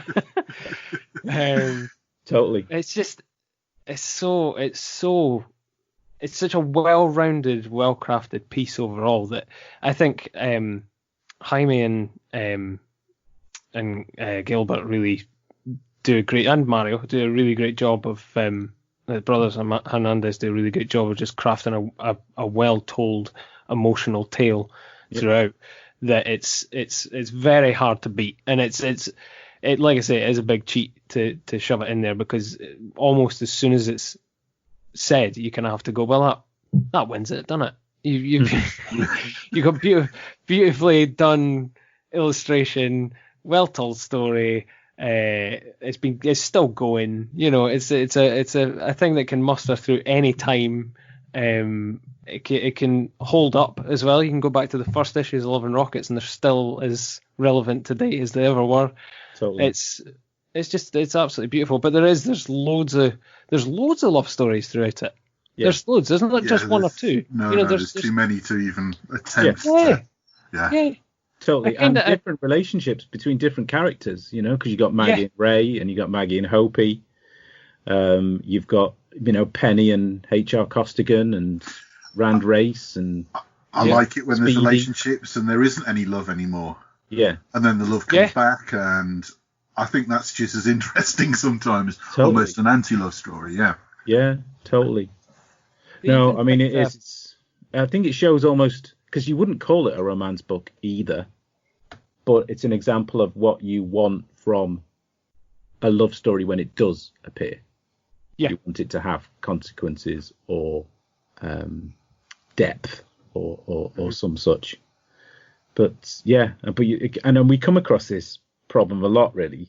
It's when, what genre do you put things in? Yes. How do you decide as the book publisher what's going to the main genre of this, thing is? So, and I think that's the problem. You couldn't get away with trying to define that, though. No way. And I think they've done a great job of even picking that title, because it throws you off in a way, but it also fits in perfectly with anything. Am I the only one that actually only read it because of the title? Because it looked interesting. No, I'm with you. Do you know it was seriously? I went to visit my sister in uni, so we're talking 1990, possibly. Right.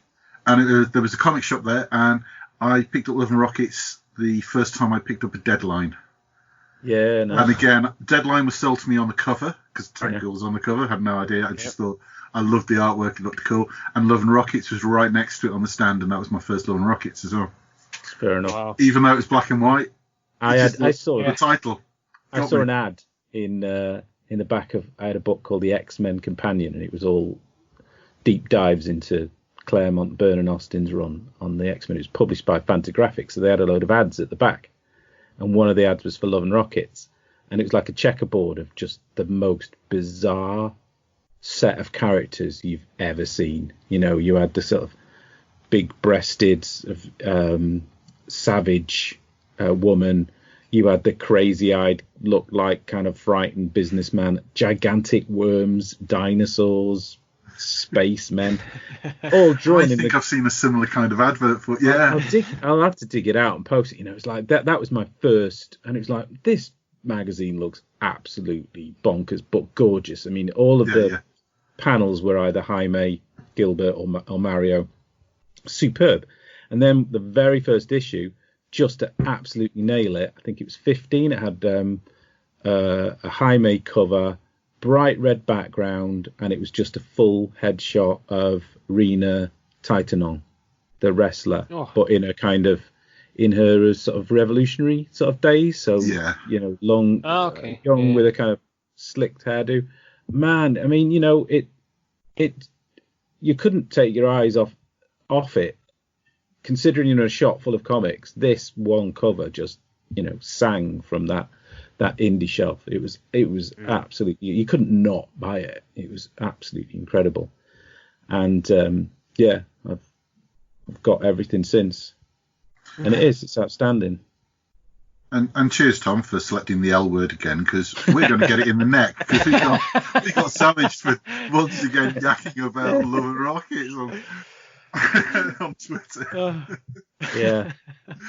But it's good because, you've both, I'll definitely be reading Blue's the Warmest Colour, and Mike bringing up Sunstone as part of the adult books. That's very much, I would say, that is a romance book. Absolutely, 100%. Yeah. Totally a romance book. And that, again, it's about a relationship or relationships. But there's always something, I suppose, they talk about conflict in a story, and a conflict in a relationship is the same thing. It's a disagreement or something you got to work through, or something that is causing an obstacle, and that's essentially what you need. But it's rarely, I think nowadays, the focus as more of an extra element. I mean, Blue's the Warmest Colour is. I mean, it always gets touted as an LBGQT title, but it's just the most fantastic love story. It really is. And it's sad. Do not touch the film. Its notoriety is because it's extremely sexually explicit. The book is not at all. That is not an emphasis within the story at all. And there's no need for it to be. It's just a fantastic little story. Do you know, when that does come up in the book as well, it's not done in a way that's like, oh, look at this, like it did in the film. It is very, very tastefully done, and it actually shows the connection between the two characters as well. It shows the actual raw emotion that is going on between them. Yeah. And the film is really, so shallow in that respect. It really is. It does it in like a Sopranos sex scene sort of way. It just kind of throws it in. as if like, oh, look at them now, they're going at it, and you're like, oh, come on. Yeah, but you said as well about every now and then something on the screen that you think, oh wow, they've recreated that brilliantly from the book, and they went to all that sort of effort, yeah, and then throughout all like plot, sensibility, actual like love, just thrown. I mean, it's just like. But you got that revolutionary meeting, absolutely perfect. All the posters on the wall, everything, brilliant. Yeah, okay. Well, Julie Moreau actually doesn't like it herself. I know that much. She said she came out quite publicly and said, "Oh, it's a farce. It's nothing like my original book." Yeah. And she's right. She's right to have distanced herself from it, definitely. And I have to say that the medium of pencil and watercolour kind of suits romance quite well.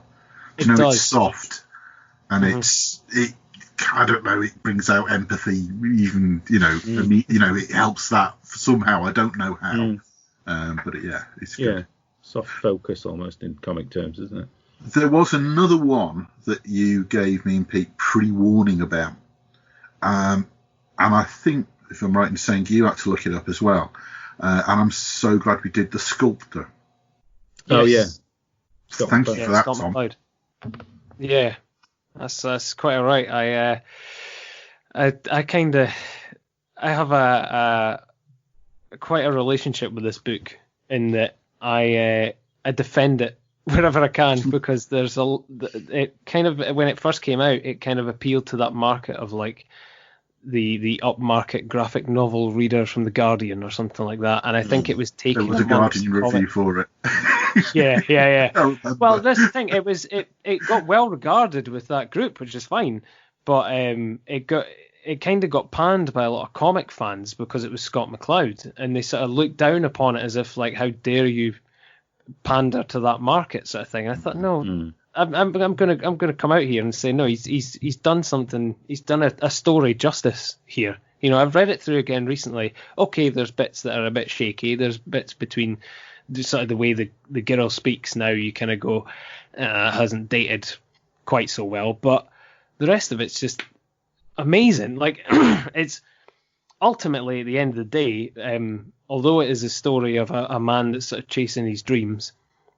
It is ultimately, he is given a ticking clock on his life, but two, his relationship, and the person that he then meets after being given the absolute of, this is all going to. Have you folks read it yet? Actually, yes. Yeah. No, I haven't read it.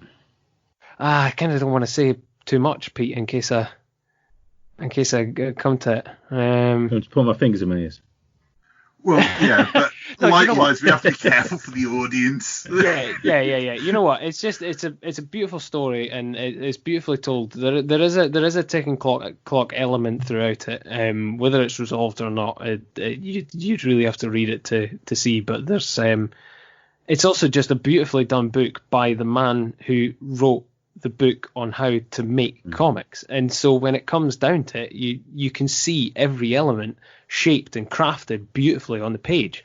There is gorgeous splash pages throughout that you just don't expect, and they come with the page turn, but he's building it up with more and more panels and getting there, and then boof, this big splash page, and he gets you to hurry through bits that he needs you to feel some pace and speed. He gets you to slow down and really builds up words throughout it to get you to feel a bit more of the characters' emotions and where they're going and how it's coming, how the next bit's going to play out. And he really shows characters that are looming large in pictures or mirror images or whatever throughout, so you can feel their presence throughout the book. And it's such a well told tale, and I bawled like a baby when I read it the first time. The first time I read it, I was lying beside my other half, who's fast asleep, and I had to just cover my mouth because I was sitting, I was unbelievable. It's such a beautiful story. It's so heartbreaking in places, but just incredible, utterly incredible, and it's a big weighty book, but you get a good read out of it as well. Again, no spoilers, but I don't know whether I just misunderstood or what, but the opening panel didn't really make a lot of sense to me until the end. Was I supposed to understand what that was, or was that the twist? Without spoilers. I think you're meant to have seen it, so that when you kind of get to near the end, when you see it again, you're like, oh, makes sense. Okay, yeah. Because I understood that more with my second and third readings. I kind of came to the second reading and went, right, God, this is even better now, because I know what's happening, I know what's going on, but at the same point, I'm a bit more prepared. I'm not going to cry like a baby. It didn't make it hurt any less, but I wasn't going to. There's a lot of tricks, isn't there, to get you emotionally invested throughout. Yeah, really, I like you said. There's a time. Well, there's a clock running. You definitely feel when he wants to speed it up, it speeds up. Yeah. It'll just say day whatever or so many days remaining, and then you turn the page and it's like 20 days have gone. Yeah. And then the next page, 20 days have gone. And it's a really clever little technique, but yeah. The thing that gets me as well, there's a lot of pages where it shows like the two of them's budding romance, and there's just wordless pages of them doing stuff, but at a pace, so that, you know, he's swinging around or they're running to someplace, so you kind of feel yourself being compelled to move through the pages. You know, you're going on to the next one, being like, well, where are they going? You know, they're on bikes, they're, you know, driving a car, they're running down a hill, you know, so he's constantly moving you.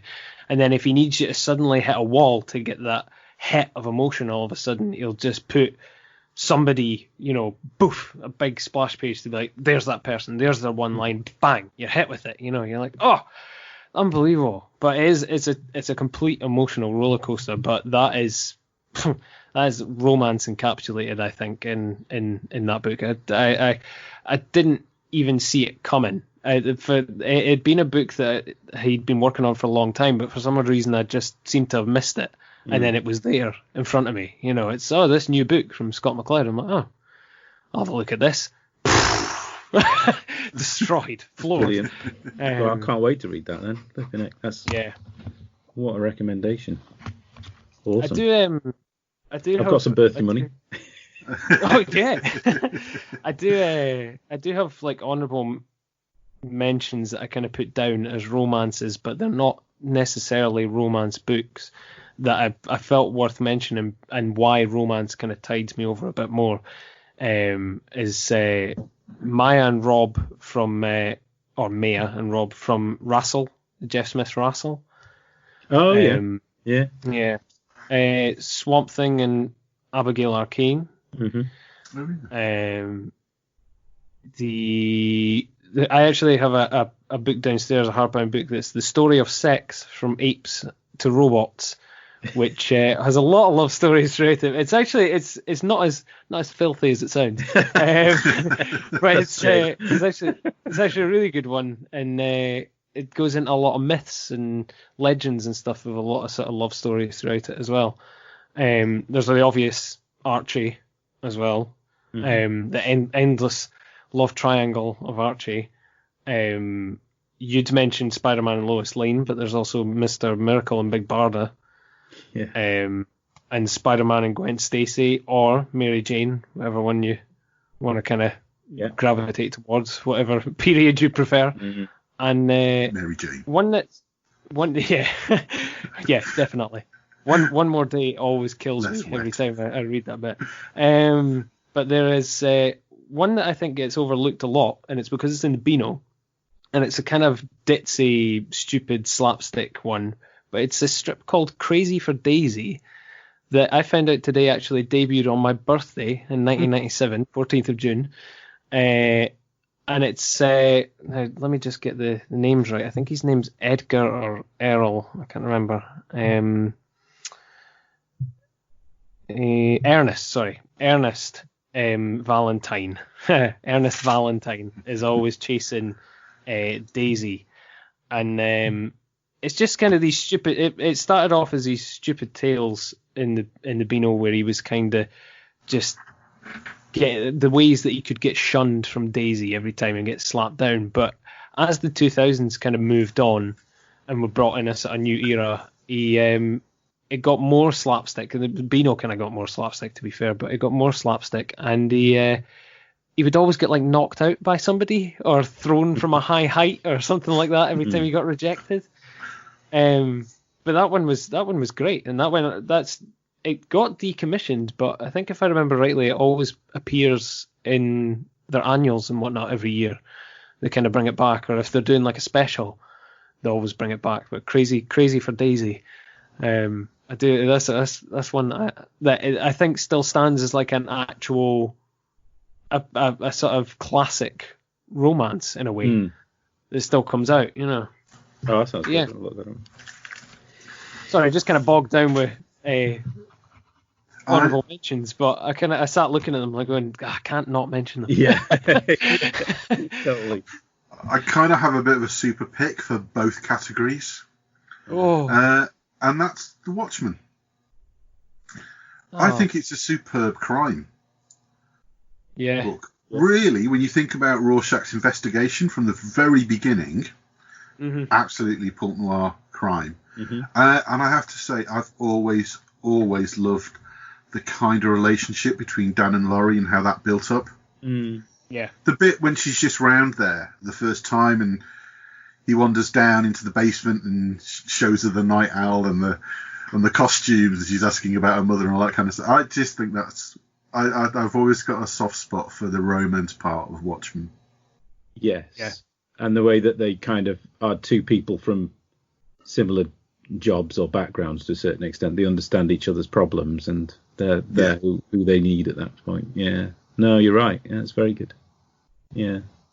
But it does, again, show, I think, that that relationship is supportive of the other story, isn't it? It's there to make the whole story more rounded, but it's ultimately not the focus, I suppose. No. Yeah. Well, so does that change your opinion then after discussing it, Tom? Would you still go romance over crime? You've never cried at the end of a crime story, have you? No, I've not. No, I've That's not. only a bad one. Yeah, well, oh God, yeah. Do you know what? It's funny, as we were sitting talking about crime, I could feel myself slowly but surely going, I might just pick it, but no. As soon as I mentioned the sculptor, and as soon as we get chatting about Love and Rockets, I'm like, no, it's got to be romance. I think it is just a purely an emotional thing. It is being more emotionally invested.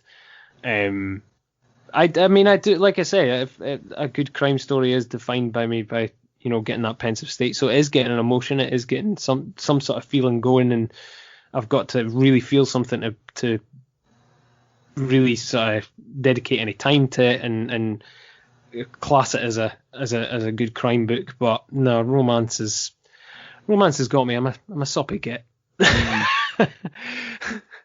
No, I think you made a very good point that I hadn't thought of. I thought going in, I would probably be definitely going to go for crime because I like so many crime stories.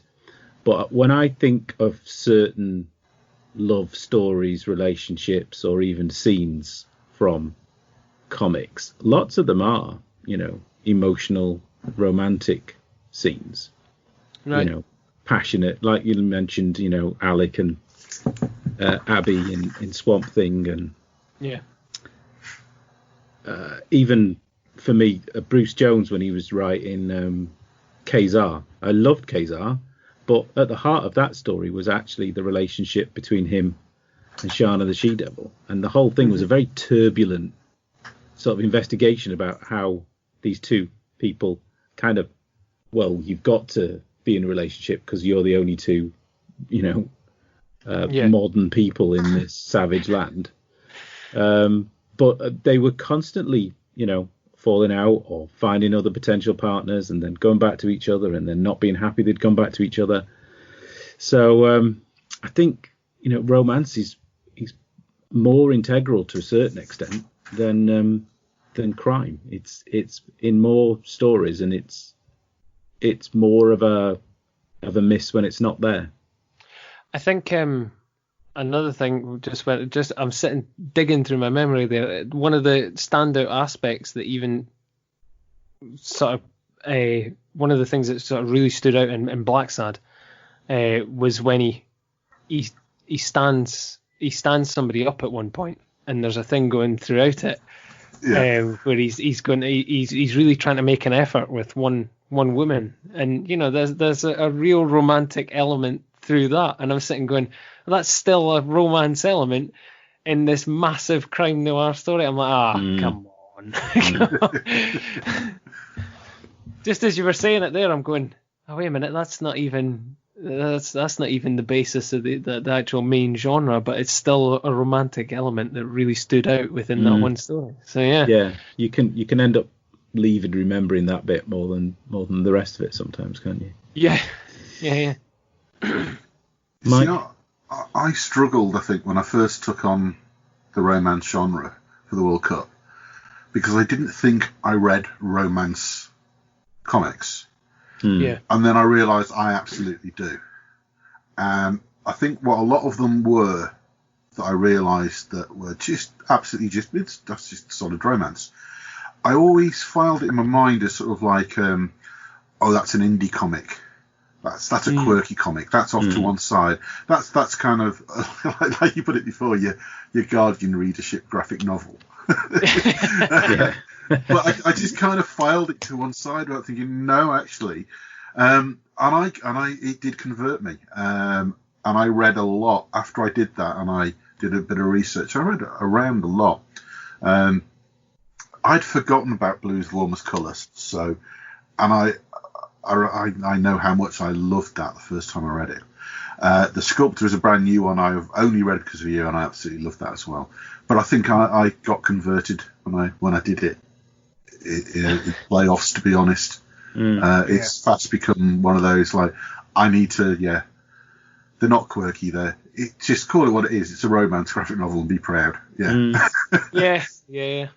Yeah, I'd like to do a romance story. I think it's got challenges.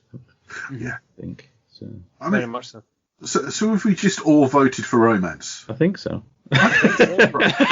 Well, the way this is going to work is our vote actually means absolutely nothing, because it's the viewer vote that is going to decide the actual result for the quarterfinals.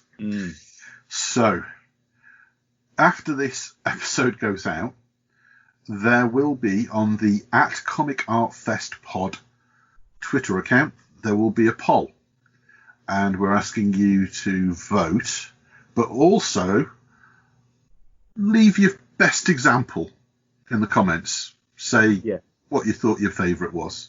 Of the genre they voted for, or... Yeah, but, either. The whole point of doing this from the beginning was just to get people reading more during lockdown. So, vote crime, but if you've got two romance and a crime that you want to put out there and discuss with people, just stick it in. On the comicartpodcast.wordpress.com website, which is where the podcast is hosted. Again, we're going to say look up this episode. It'll be, as soon as it's released, it's going to be on the front page, isn't it? Yeah. And look there for details if you want to vote through there. Brilliant. And that's it. And next quarterfinal, we'll start off by announcing the result of Crime and Romance. Woohoo! Hey. And the next quarterfinal is horror versus post-apocalyptic. Ooh. They're all pretty tough after this. Well, they're all tough, actually. I mean, what's interesting is, I think, when you do investigate more thoroughly, I think, in the sense that we were trying to, I mean, really the purpose of the first round was to weed out 8 genres, really. But now that we've got 8, it's a bit more of an in-depth examination. Yeah. Well, Tom, that was absolutely brilliant. You've already given me one brilliant book that I absolutely love, so I'm And looking forward to reading the others that you've mentioned, especially the Sculptor. I think that's going to be my next purchase. But fantastic. So thanks for coming on. It was absolutely brilliant. Thank you, guys. It's been great chatting to you. Big time. I love sitting chatting comics, but isn't it the best?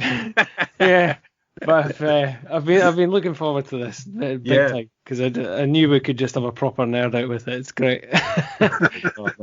You've really shown us.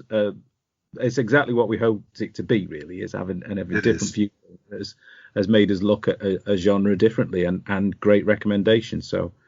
Flipping brilliant. Thanks for coming on. Thank you, guys. I'll call Jeff off now. It's fine. You're all right. Thank God for that. Awesome. Brilliant. Well, Mindless Ones, if you made it this far, thank you so much. And, don't forget to vote and tune in next time. Bye. Bye. Thank you for listening. Find out more about the festival at comicartfestival.com.